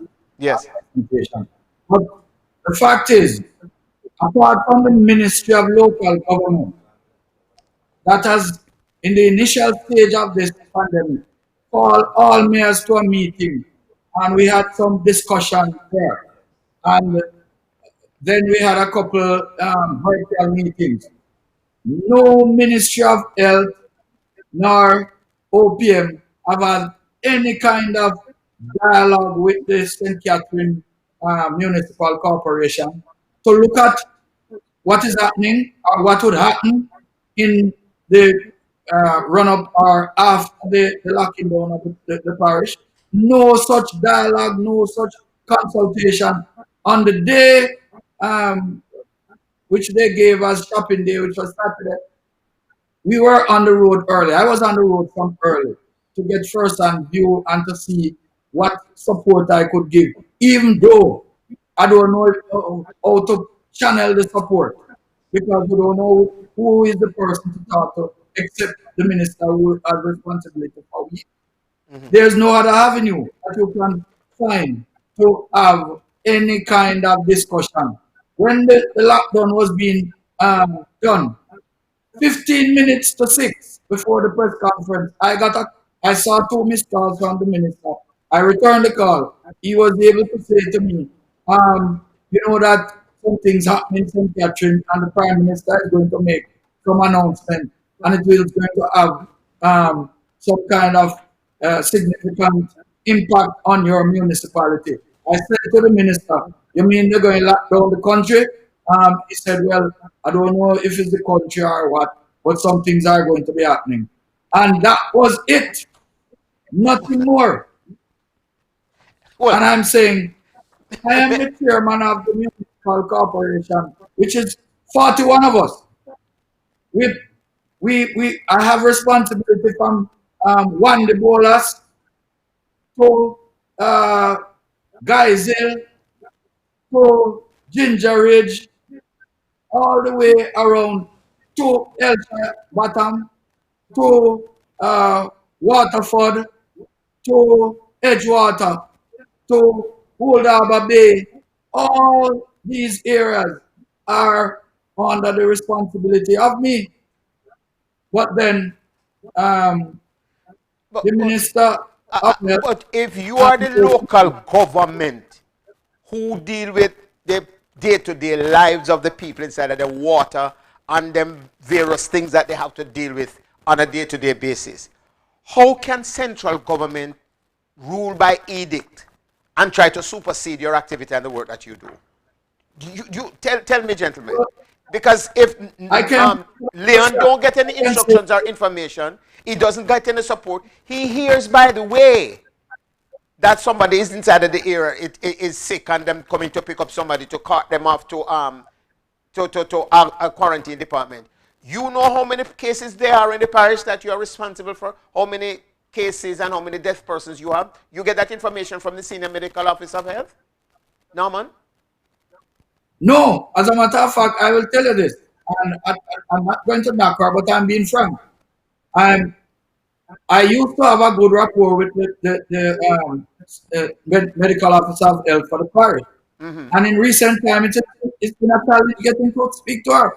I don't know why. Since the epicenter has moved to St. Catherine, I've not had, and I'll tell you, as the disaster team, we have a disaster committee, and out of it, we formed a subcommittee, and we had one meeting and two meetings, as a matter of fact. And since then, we have not been able to bring the subcommittee group together, even virtually, because the most important individual that is needed for this meeting is the medical officer of health and the team from the health department, and they are unable to come. But why are they not able to come? They're not available to you. And as you speak to that, what about the ground commander, seeing that you are now being part of a special area of operation? There should be a ground commander who's supposed to report to your meeting to let you know and the other rest of councils, the political team, exactly what's taking place and how you might be able to support the work of the police and the instructions of the Prime Minister to be able to do what you have to do with your councillors. You don't get that kind of a support, then how are you going to plan? How do you plan? How do you operate as a mayor and the rest of councillors that you have? How do you function? Let me just put it in a simple way. As far as I see it, is a matter of they against us and not all of us together. Well, it is unfortunate. So is it because of politics or because of the lack of resources or the lack of personnel that they don't have a way to coordinate? There's no central coordinating unit that you guys feed in and out of. There is a disaster committee. No, but not just your parish disaster committee, Mayor. But Mayor Thomas, isn't there a government central coordinating body that you would have fed into, whether it's Jamaica House or the Ministry of Health or the Ministry of Local Government, or a special secretariat set up for the purpose of this pandemic, so that you can feed in and out of, so you can get information and instructions? Gentlemen, please, talk to me. Tenny. Yes. If there's any body that's set up, we are not aware of it, because they did not inform us about the body. I have also want to support the call that the chief medical health for the parish, I have called her several times, and she said that she's going to return the call. and she never returned the call up till now. So we don't know where we are. And when I talked to the minister yesterday and plead for the meeting, he said to me that he's going to check his diary and get back to me. So no.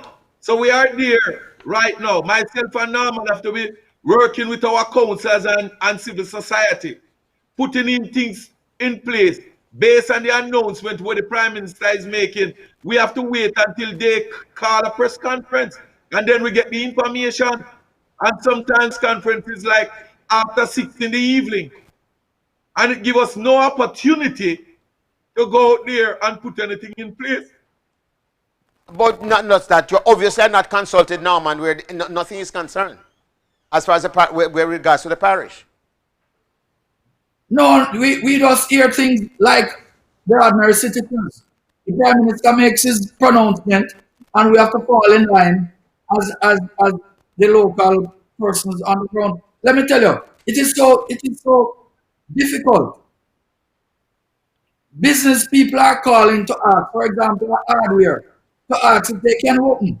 They don't know if they are in the list of entities that are able to be open. The remittance services, they didn't know that they could open. And let me tell you, on Saturday, when that big bulk of persons on Atlantic Avenue, it was at a remittance center where the lady took a chance to open her place. And it was pandemonium. No, of course, she didn't know if it allowed for her to open. Today, Lindsay is the same thing. And the kind of a line that I saw at that remittance office from that thing going around in social media, how many testing centers you are aware of that is in your area of jurisdiction or in the parish? You're aware of any, and how many are they? I'm not aware of any, except to know that the health center in Spanish Town would have been or should have been a place for testing. And it is why I'm calling on the Minister of Health and the Prime Minister to establish multiple testing centers.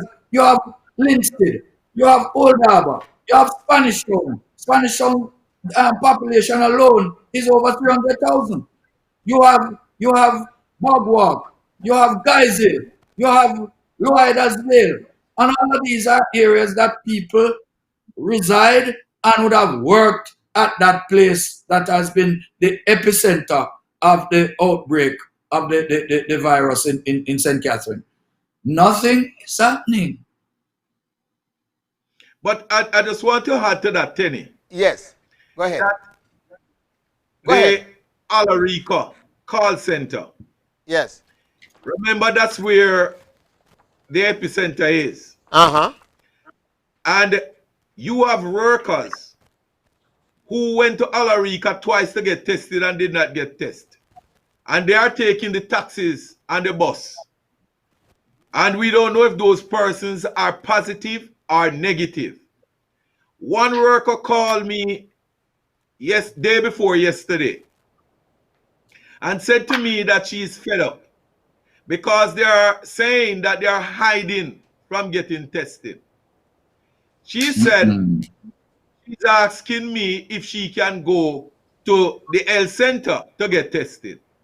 I said to her, I am going to call to find out if you can go to the Greater Portmore Health Center. I called the Greater Portmore Health Center, a nurse who I know, and the nurse informed me that no, if her name is not on the list for that testing site, she cannot get tested there. However, the nurse gave me a number for the Spanish Town Health Center. And I called the health center. I asked if the young miss can go to any center to get tested.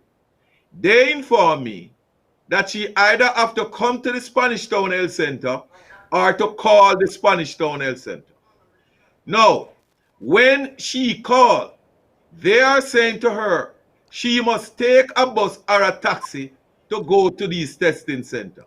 Oh, If dear we God. want to stop the spread of the virus, then we cannot inform them to go and take a taxi or a bus to pass on the virus to anybody else who is also traveling on the bus.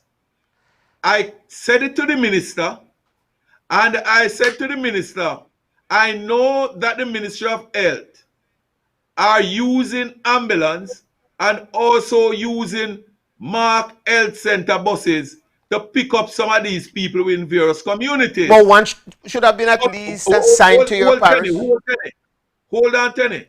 Right? I said to him that I don't want you to send the ambulance or the Mark bus to pick up anyone within a community.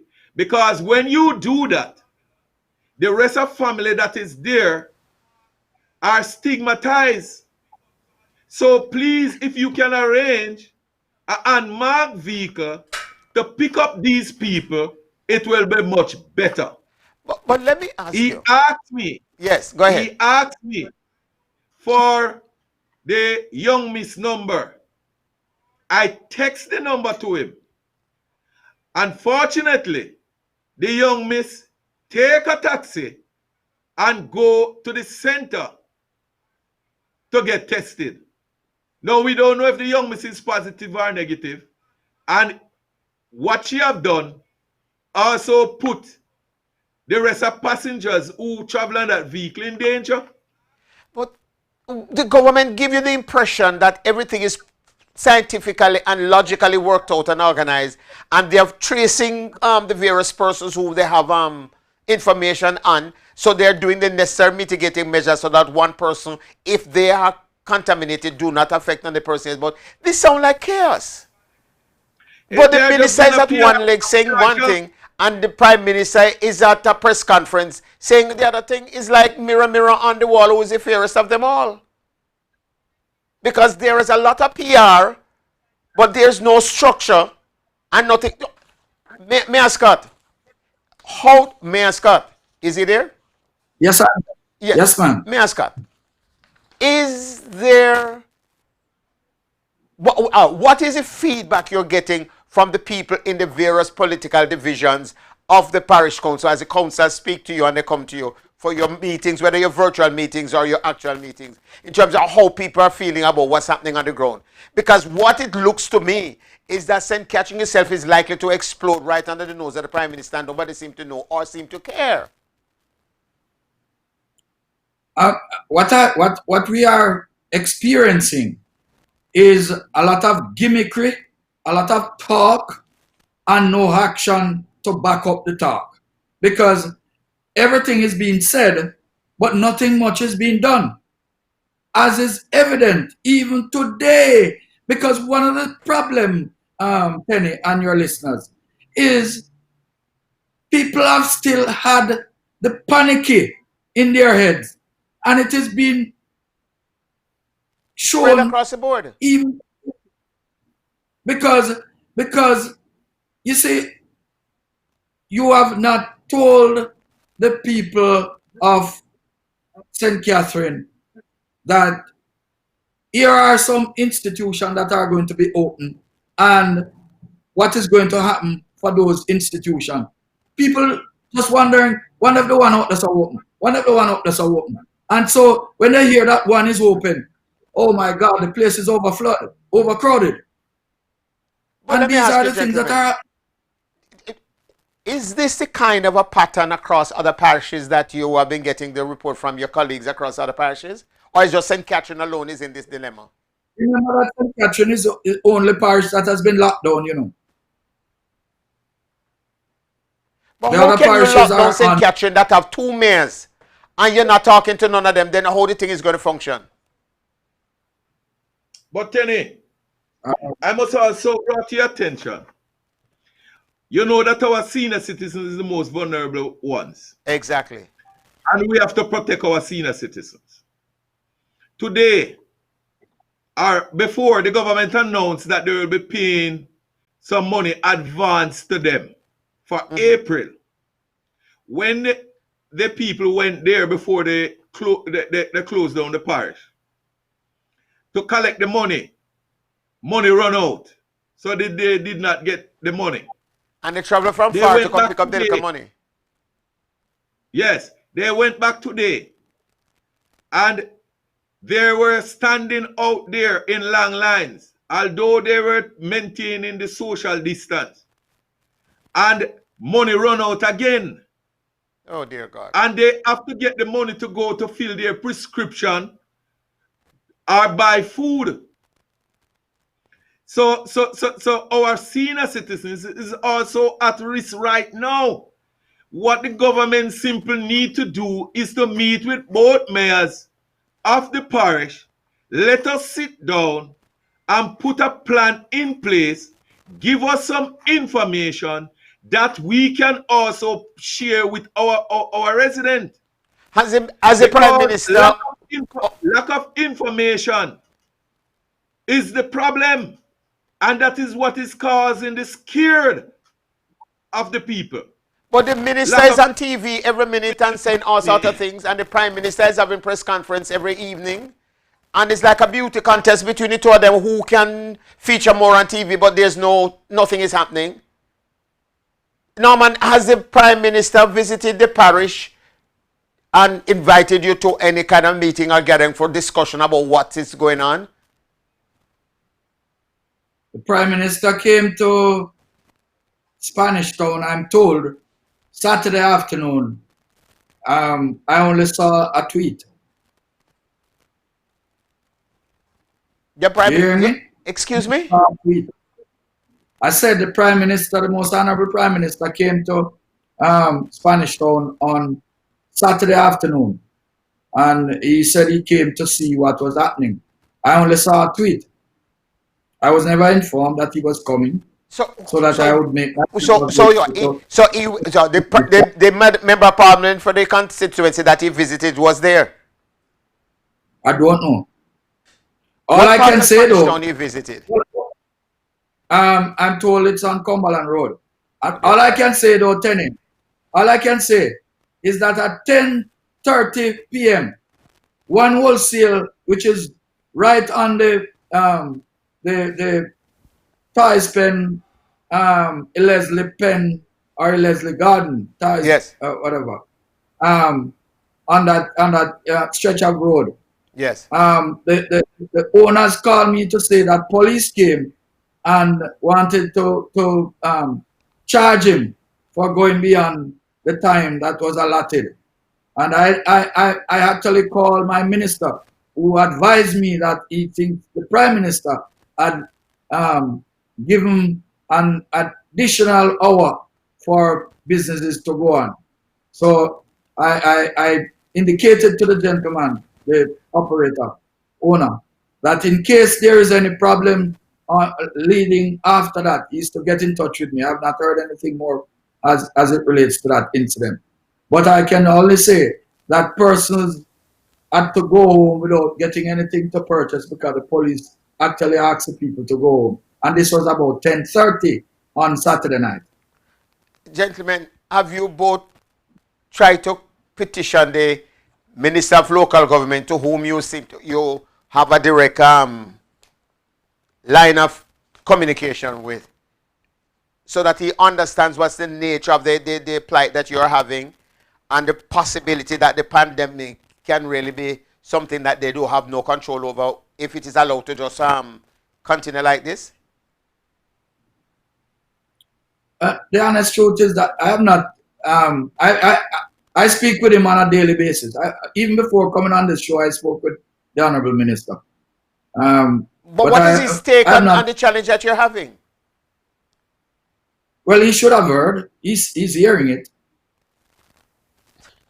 What is his response to the non-response that you're having, both for the parish, when it comes to the Ministry of Health, the Public Health Department, the ground commander from the military and the police, and all those persons who have responsibility for different sectors of managing this pandemic? Because you are not getting any support, you're not getting any instruction, you're not getting any anything to back you up. Certainly no. Gentlemen, this is something that is serious. Because if, as you mentioned earlier, some pensioners who are supposed to be getting some monetary support. You also have those persons who should have been getting some support from as part of the informal sector. You have at least 15 or 20,000 vendors and informal people to deal with in just Spanish Town alone. And you're not talking about Linstead and Yorton and Moneyghan, and those are the areas that you have, Norman. And you have the Portmore leg of things in the Gregory Park and those areas, Mayor Thomas. Those persons who are not employed, those people are part of the informal sector expecting to get a small amount of stipend coming out of the, whatever they call the money that the Minister of Finance is talking about. Where are you with that? Does that money pass through something that the parish council can make sure that it is disseminated down to those persons? Because you guys, gentlemen, might have a list of those persons over time that you make sure so you record them and have them in your system so you can make sure so there's no duplication so these people can benefit from some of this stimulus, or there's nothing for them?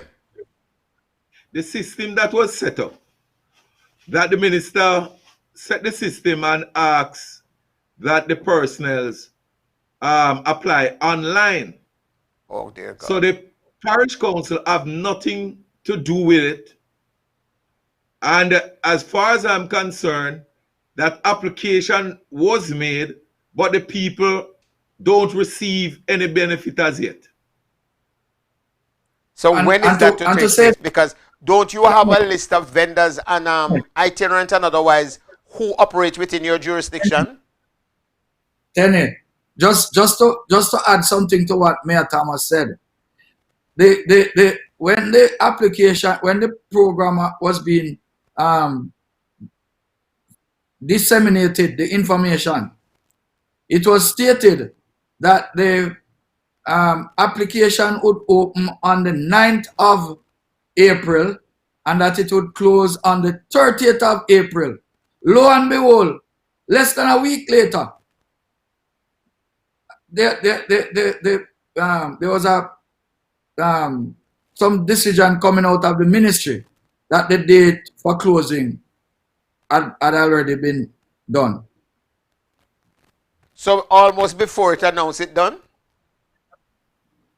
Well, this is like school children playing with them first chemistry set. What kind of foolishness is that? I call it catchy. Huh? I call it catchy. But it's not even a good catchy shovey, because if you do a good catchy shovey, something not going to go around for somebody benefit. Gentlemen, you realize that if you don't find a way to handle those set of persons who will be hungry and eventually become angry, you're not going to have enough police and soldiers to manage the outbreak that you're going to have on your hands in the parish?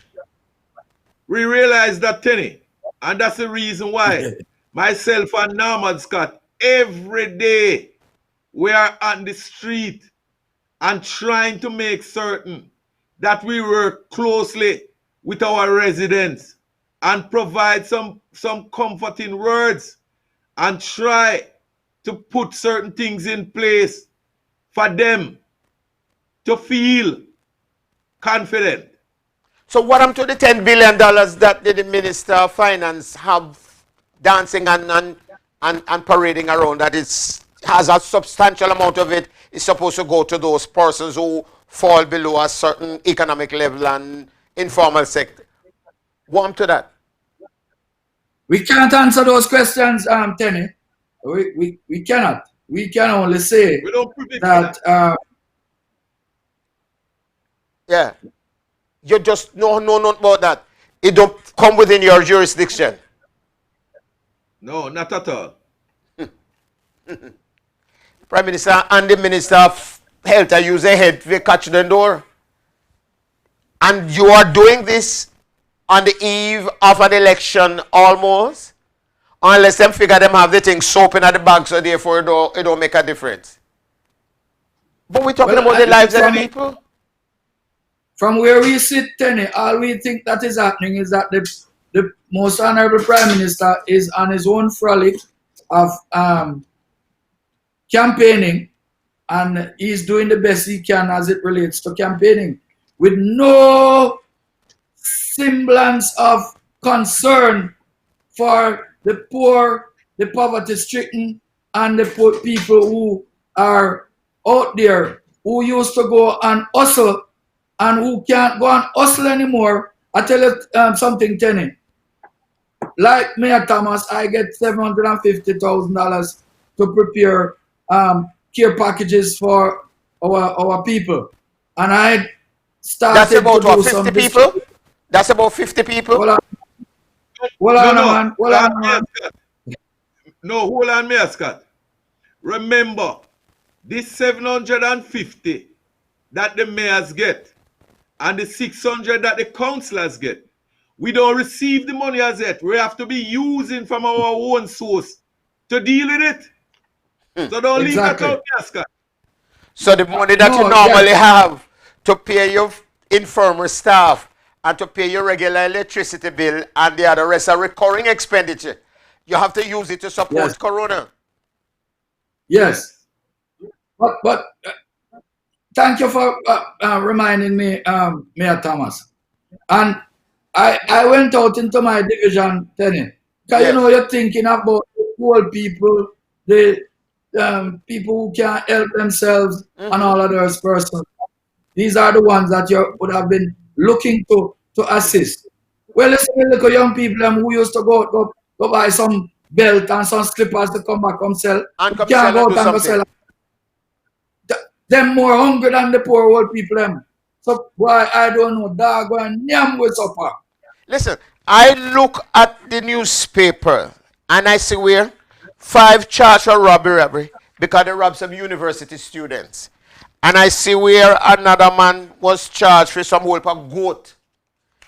And there are some other stories on the ground in some city that I hear of through the grapevine, and other places in Linstead and over in Edgewater, where people are afraid to even fall asleep because them people, they don't have no chicken under them coop anymore because some of them they thief out. They can't, one lady says she can't collect no egg because as the egg fall them lay, by morning them gone out of the little nest. And there's some other little petty things taking place in different communities around the place. And for too long, and before long, you're going to have some serious crimes, housebreaking, and robbery taking place in your area. Gentlemen, how are you dealing with that?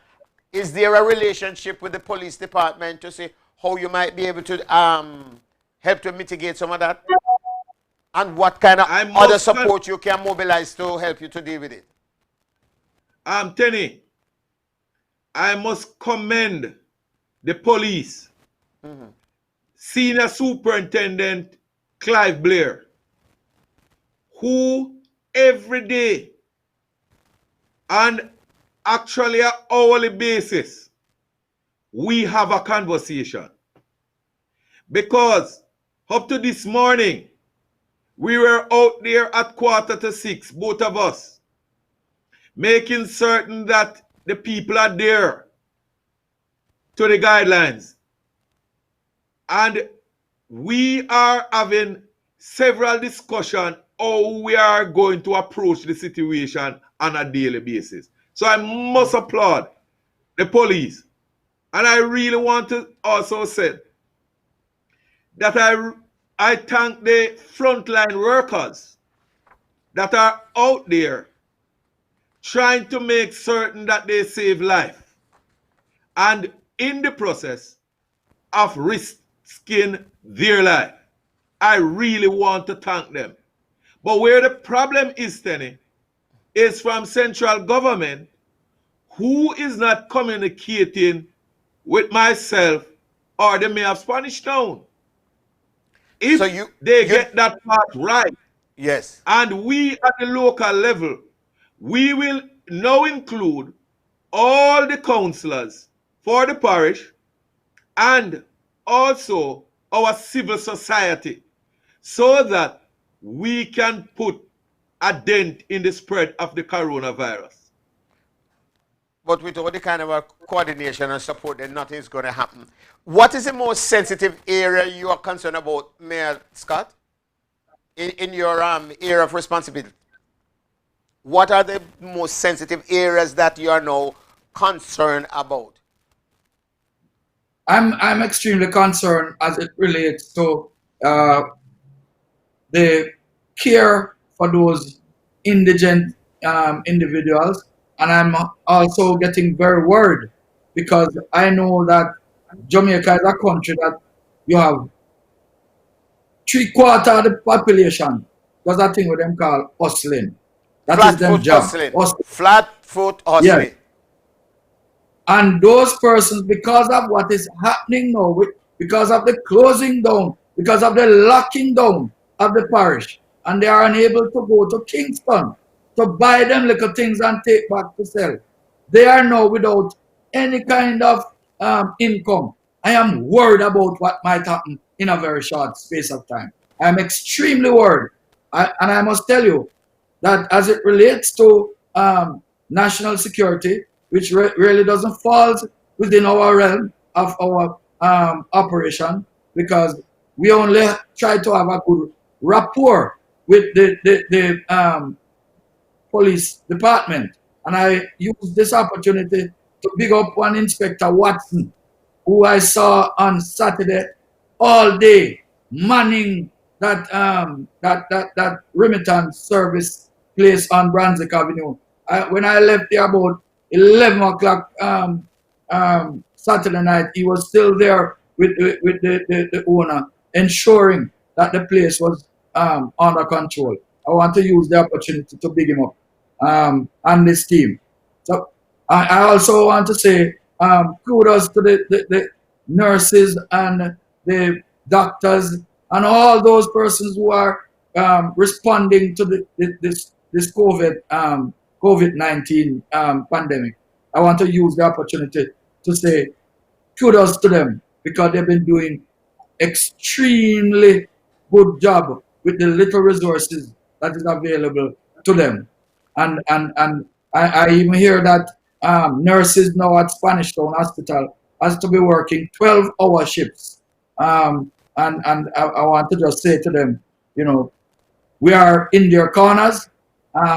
Also, the operators of public transportations, who has, again, some of them don't even understand the kind of danger that they have with them because many of the passengers that they are taking can very well be transmitters of the virus. So again, I want to say kudos to them for the bravery in which they are operating.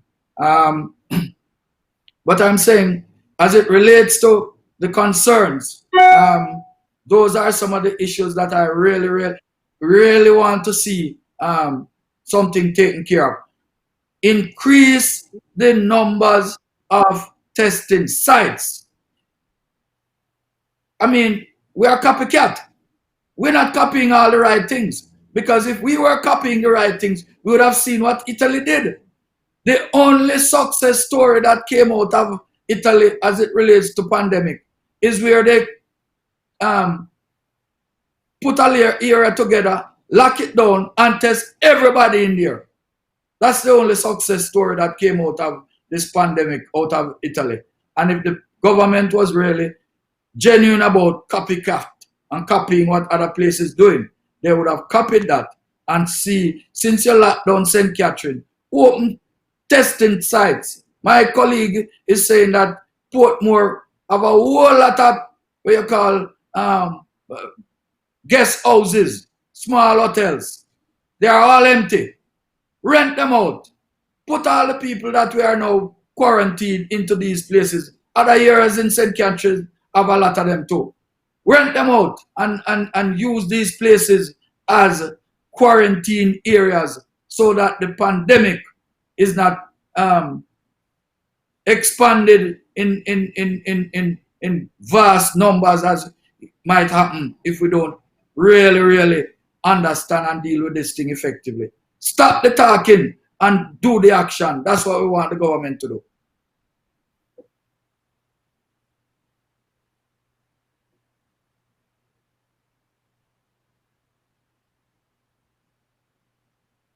Nah, hear me.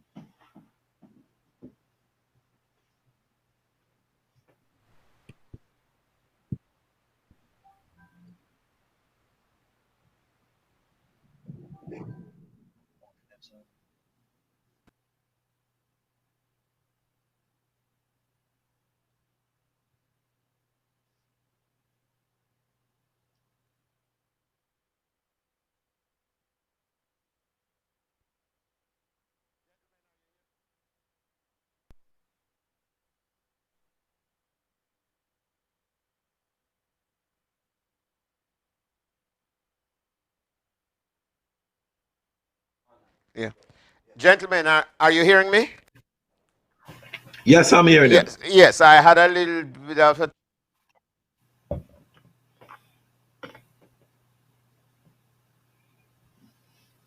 Again.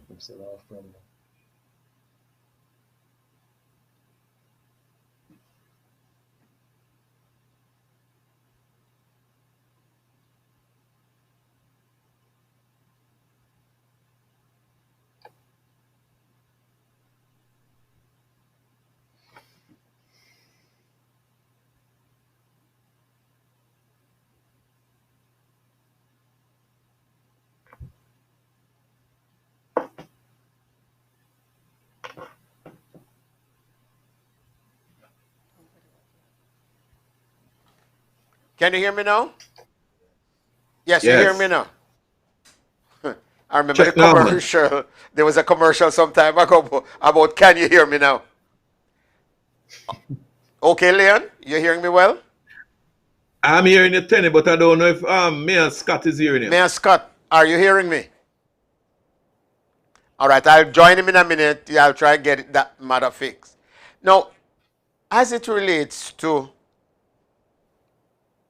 not just crime, but the poor and the indigent who needs the help with food, do you have a substantive central point where you collect food from the persons who are donating it, or if you're purchasing, you carry to a central unit and then you're distributing, and this is a 2-day or a 3-day exercise, so you target the well needy and the more vulnerable persons and you distribute your food, and how is that going?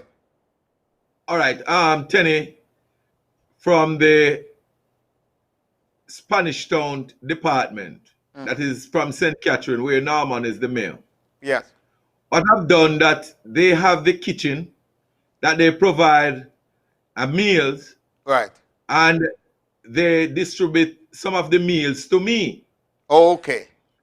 So I take those meals and I have my staff who have gone out there to give these meals to our mentally patients.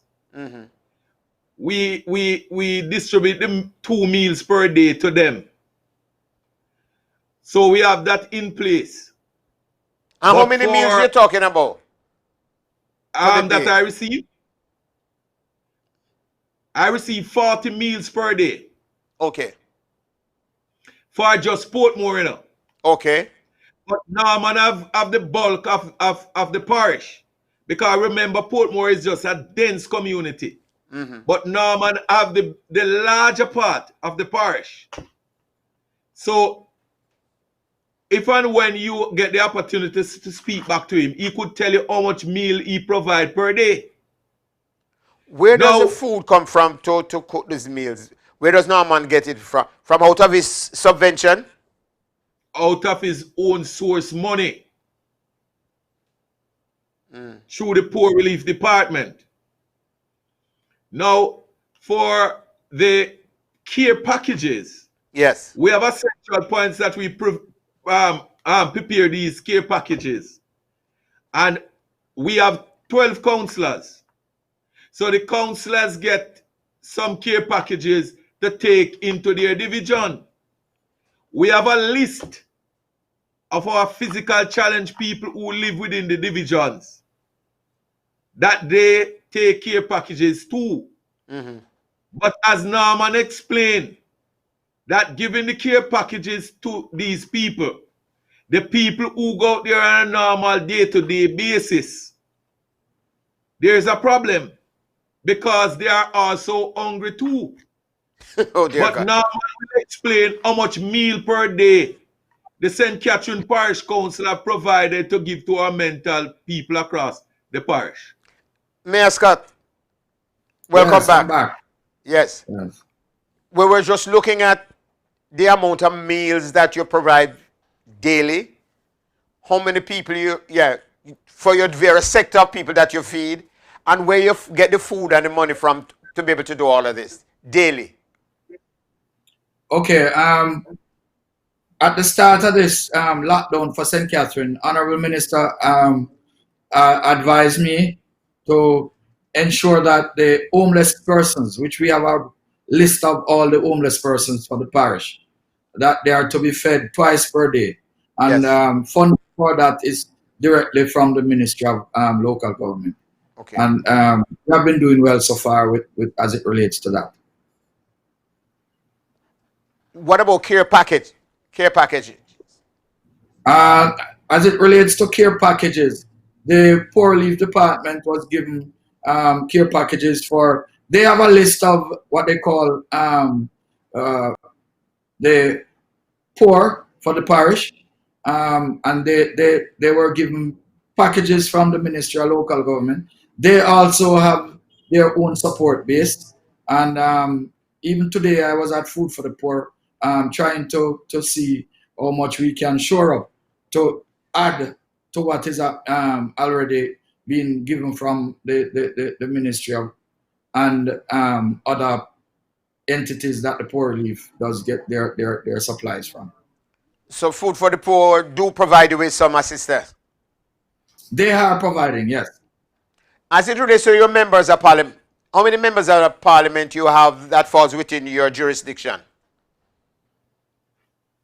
Well, there are 3 for Portmore and there are 8 for the other part of the parish. And do you get anything out of their funds to assist your process? No. Everybody is territorial. Wow. So MP control for money, parish council control for their money. Nobody knows. But you're talking about some of the same people. No. Tenny. Yes. Tenny. For MP Colin Fagan and MP Fitz Jackson, who have met with me, and whatever money that they are going to receive to prepare care package, we have a plan how we are going to do it. Okay. What about NP, the other MP, the JLP MP, what's his name? Mr. Terry Long. Mr. Terry Long, yes. There is no relationship there? No, because he does not discuss that part with us. He doesn't. But I hear the Prime Minister come to Portmore and only go to Terry Long constituency. Is that right, gentlemen? Is that true? It is true. It is true. And him go to Spanish Town and go to Babsy Grange constituency? That's so correct. So that's the only 2 seats that they want in the parish? Well, we don't know. But this is a joke. And the Minister of Health don't go anywhere at all. But he stays in Kingston and he rules by I hear that he was in Spanish Town today. Oh, who? The Minister of Health. Doing what? Where? I hear that he was in Spanish Town. I think he may have gone to the hospital. I don't know where else he had gone. But that's what I was told. And you, the mayor of the parish, was not aware that the Minister of Health was coming in and he was going to the hospital so that you can be present and you can get a chance to have a one-on-one discussion. The hospital is 3 minutes away from where my office is. How are you making out with the infirmary, which is just next door to your office, Mayor Scott? The infirmary is directly under my responsibility. And let me just advise and just say, the day that we got the information that there was 1 confirmed case of COVID-19 in Jamaica, I called all the senior staff. I had a meeting with them.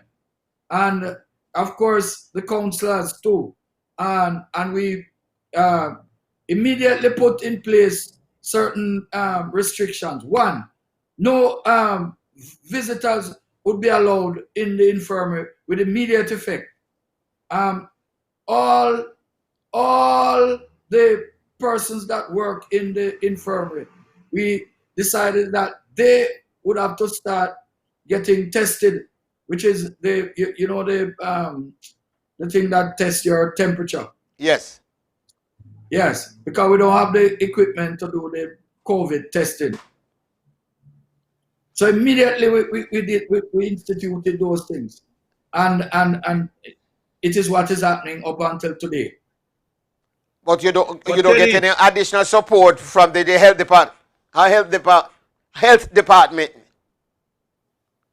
No, what the assistant that we got was from the Ministry of Local Government, who gave funds to have cleaning done in the infirmary and to ensure that the someone is paid, and additional staff is paid to do the temperature check, and for additional security to be done at the infirmary. We got those resources from the ministry. You were saying, Leon? Denny. Yes. We in Portmore don't have an infirmary, but we have a lot of nursing home. All right. So when the announcement was made about the case, we call a meeting with all our nursing home owners, and we outlined the measures about restriction where no visitors will allow, and also what the nurses who are working in these facility, that when they get there, they have an area where they will have to change their clothes that they wear from home, and also the necessary temperature checks and sanitization will be done before they can enter into these homes. And when they are leaving the home, that's the same thing must also put in place. And I must knock on wood that from that time until now, we don't have anyone within our nursing home contract the virus as yet. Well, that is good. Knock on wood for that. Gentlemen, as I am still appalled, and we're having people calling us and sending emails and asking questions as to what the hell is going on in St. Catherine, and how you have two mayors and them sit down there and them don't have no work for do, and there's a pandemic at the doorstep. What is your greatest fear, Mayor Leon, at this time? What's your greatest fear? My greatest fear is my senior citizens, because they are the most vulnerable ones right now. And how the plan that the government have in place, how it is working. And I'm feared that the virus will overrun us. And I'm hoping that before the day is done, that I will receive a call from either the Prime Minister or the Minister inviting me and the Mayor of St. Catherine to a meeting that we can also be a part, and we can relate to them what is happening on the ground, because as far as I'm concerned, they don't have a clue what is happening on the ground. And that fear that I have, I can tell you that the entire Portmore is also fearful. Mayor Scott, yes, you are fearful that you can have an outbreak of an uncontrollable magnitude in your parish? Would that be a good, correct assessment? I'm extremely concerned and fearful that, seeing what is happening, the parish is locked down. Nobody is leaving and nobody is coming in. Now, as it relates to the areas of shopping, the kind of bungling, crowding that is happening, this pandemic is going to exponentially increase in the parish because the powers that be is not willing to have dialogue, to hear what the local people knows and to partner with the local people so we can, for once and for all, bring this thing to closure. It is all of us together in it. If we are not going to do massive testing to test as much people as possible, we are not going to reach anywhere. And I'm fearful that based on what is happening, where I see the crowded streets, the crowded remittance areas, the crowded shopping areas, that this thing, instead of bringing it under control, it is only going to expand exponentially. That's my great fear. Gentlemen, the discussion continues. We could go on for the rest of the afternoon, but this is fearful and frightening.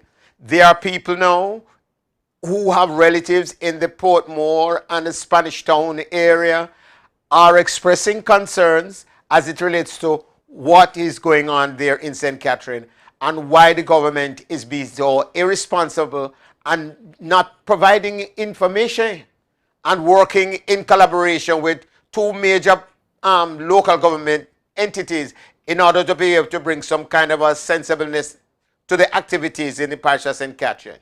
I get the impression that mainly just the ground command that the Prime Minister seems to be concerned about, and the Minister of Health is concerned about how many times he appears on television and, his name is called in the paper.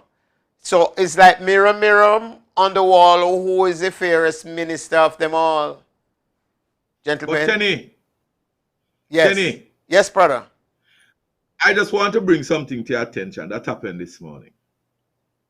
Yesterday, the president of the Chamber of Commerce for Portmore, civil society, the police, the councillors, and other business operators, we have a meeting. And because today is one of the major shopping days, we met and we put in the markers of the 6 feet. And we come up with 5 locations that we want the ground produce to sell. Mm-hmm. Namely, the Greater Portmore Football Field, Edgewater Community Center, the Portmore Mall, that big open space beside Captain Bakery, mm-hmm. and the the Hamilton Garden Football Field, and right beside Southborough Primary School. 5 locations, large bit of land, that we want the trucks to go there. We receive a call, myself and the senior superintendent of police, that trucks was in communities at community center, selling with large crowd. And when we carry out the investigation, the trucks was diverted by a JLP supporter to go into these community center. Now, when we visit this there, we see people with baby in pram. Oh dear God. Pushing out there. Some people wearing masks, some not wearing masks. And the police already put in place measures to deal with the 5 locations that I mentioned. So they own. So who has that authority? Problem. Who give him or her that authority? Nobody give them that authority. We were surprised. So the police have to go there and ask the truck to go to these 5 locations. That is how they are working. Because they are in charge of RADA. They call whoever at RADA and prepare flyers and social media and circulate it that people can call in and make order. And it is $2,000 box for these produce. when the people turn up there was no box with their name, with anything at all, more than they are going there to buy their 2 pound of yam or their cabbage or pop chow or whatever it may be. And that caused a serious confusion within the municipality, and we have to close them down. But Ra was a party to all of that.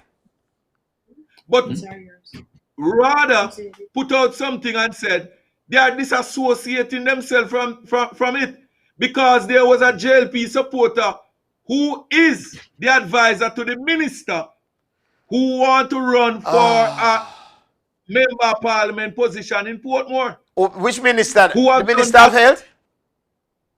No, the Minister of Agriculture. Oh, I have a conversation with Mr. Hutchinson this morning via telephone. And when I talked to him about the location and the decision that come from the meeting, he in return said to the caretaker that he need to comply with what the mayor is saying. But how come a caretaker go supersede anything that you or the superintendent of police put in place? Because he's the advisor to the minister. And what he have done was to use that position to divert the trucks within the community that we are trying to protect these people. And you say it also starts from the fact that the minister and the prime minister seem to disrespect the authority of the municipal authority in the parish. So therefore, everybody has taken them cue from them? Exactly. Obviously. But I must report, Tenny, that we brought the matter under control quickly. And tomorrow, we'll be having a meeting with Mr. Leonard Fullerton. Yes. The president of the JAS. Jamaica Agricultural Society. And also a representative from RADA. Yes. And National Solid Waste Management Authority, because these 5 locations, we are setting up Johns there, we are setting up tanks there. And water. Hands. Yes. And water. Those tanks will be filled with water. And also soap dispensers. Great. So coming tomorrow, all of that will be put in place for the markets for Friday and Saturday. But Norman, you had a situation where you have your small business people and some other business operators in St. Catherine have some questions about opening time and some other logistics. What's the present situation there? Well, I have advised those business persons as I think it's a correct thing, which is persons asking, like hardware suppliers asking if they are to open. I told them yes. Remittance services asked if they are to open. I told them yes. And so far for the day, I've not heard any mishaps as it relates to these operations. So they have to depend on you for information and instructions, yet you don't get anything from central government. Are they nobody else? Nobody else, right. Gentlemen, we're going to be monitoring what's happening in St. Catherine, and we hope to God that the thing don't get out of hand, or God help we. Because them talk about the airport will not be able to open it. You might have to close down further. Because what spills over out of Portmore and St. Catherine is going to block the entire country. Tenny, you know what I'm glad about? I'm glad that institutions like Flexx FM is able to get the things first and from us and is able to disseminate it, because I know that at last week press conference, the Prime Minister tried to muzzle St. Catherine journalists. So I'm glad that he's not able to muzzle Flexx FM. And so you're able to... We now take no muzzle from nobody. We are dealing with the people of Jamaica. That's what we support. You're able to give it... But you know, one of the concerns I have too, as you speak to that, I don't expect the opposition. No, this pandemic affects everybody. Not a PNP Yes, or a JLP or a Baptist or a 7-day. But I don't expect the PNP to sit down like eunuchs and don't defend the rights of the people who they are supposed to be serving. Because most of them are elected people. They might get them salary, they might get them per diem and everything else. And they must go out there and look after the interests of the people. Not to fight parties and politics, but to deal with the issue as it affects the people in their local and of course across Jamaica. And And that's if the why we're out opposition there. leader is well and ready, they must get him team and go out there. And that's why we're out there, Tenny. Because we, the people, elect us to serve them. Of course. And we are making certain that we serve them and serve them the right and proper way. That's why we're out there. Yes. And whatever resources that we have to our disposal, we are going to use it and use it properly to for the make certain benefit that of the people that you serve. Our people that we serve. And the minute we don't matter what party they are from. We don't matter. But how can you? We don't matter. Because this is Jamaica. This is that we have to protect. And when we get elected, we don't get elected to serve any side. We get elected to serve the people. You serve people. You serve Exactly. people. Not a party. The And party is secondary to the process. Exactly.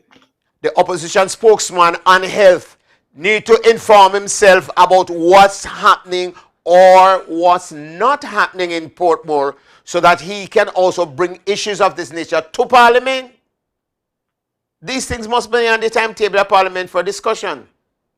The Prime Minister can't be ruling by edict, you know, and he can use the zones of special operation as that carte blanche authority to just do what they want, and to have the Minister of Finance like a kid in a candy shop with $10 billion just throwing it around in the areas that the Prime Minister and himself and the Minister of Health decide where they must use it and to have a field day. The day of reckoning will come for them or anybody who choose to behave like that, because the people are not fools and the people are watching what's going on. Gentlemen, I thank you for your time. I thank you for sharing with us and providing information to not only us here in South Florida, but Jamaicans in Jamaica and Jamaicans across the diaspora. We're keeping our eyes on Portmore and on the rest of St. Catherine. And please feel free. We'll be calling on you anytime, so you feel free to call on us at any time. Listen, you walk good, and thank you for your time, and thank you for being a part of the program this afternoon. Hold on, pan the shovel, Tenny. Me not going away. Me a did it. Thank you, sir. Mayor Scott, blessings, sir. Good. And there you have it. We had a discussion with the mayor of Portmore, Leon Thomas, and of course, Mayor Scott from the St. Catherine Parish Council, who is responsible for the rest of the parish from Edgewater all the way over into Guy's-Ellen and Devil Race Course and those other parts of St. Catherine. It is revealing, it is frightening, it is, you know, terrible what is happening in St. Catherine. How can the Prime Minister and the Minister of Health be carrying out operations in the name of the people of Jamaica and trying to protect the interests of the people and the servants and the people who are supposed to be the leaders of the people's social and otherwise well-being and not a participant to the process? You don't rule by edict. It is a democratic process. And the mayors and the councillors were elected just as the Prime Minister was elected. And you don't just go into two constituencies in the parish of St. Catherine and feel that is enough. And I'm sure there's an election is going to be called later on. And you're going to hear how, if it hadn't been for us, Jamaica, how many persons in Jamaica would have died? How many issues that would have been coming about? That's political prostitution. You don't use the people like a pawn. and you don't use the benefits of the people as a personal discretionary item. And the people who are there to serve the interests of the wider mass of the people in the community must participate in and allowed and be allowed to participate in that process. Listen now, nothing's coming out of St. Catherine. You don't see nothing yet. It's just a warm-up because I am watching the crime and I'm watching how this pandemic is going to spread and how many lives we are going to be losing there. And remember, Jamaican people, don't always sit down so and then turn to dinner. Time are going to come when them are going to get up. And if them allow those people to march and them not in front of them, help Papa hear me hard. Listen now, you walk good. We buck up next week. This is 10 Million Live.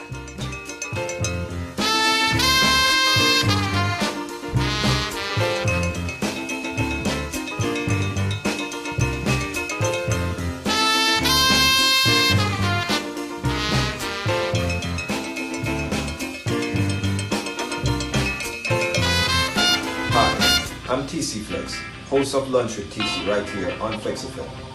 I'm here to give you a special notice, ladies and gentlemen. The coronavirus, the COVID-19, has been a pandemic for quite some time now. No one knows when this thing is going to blow over. It's not like our regular hurricane season here in Florida.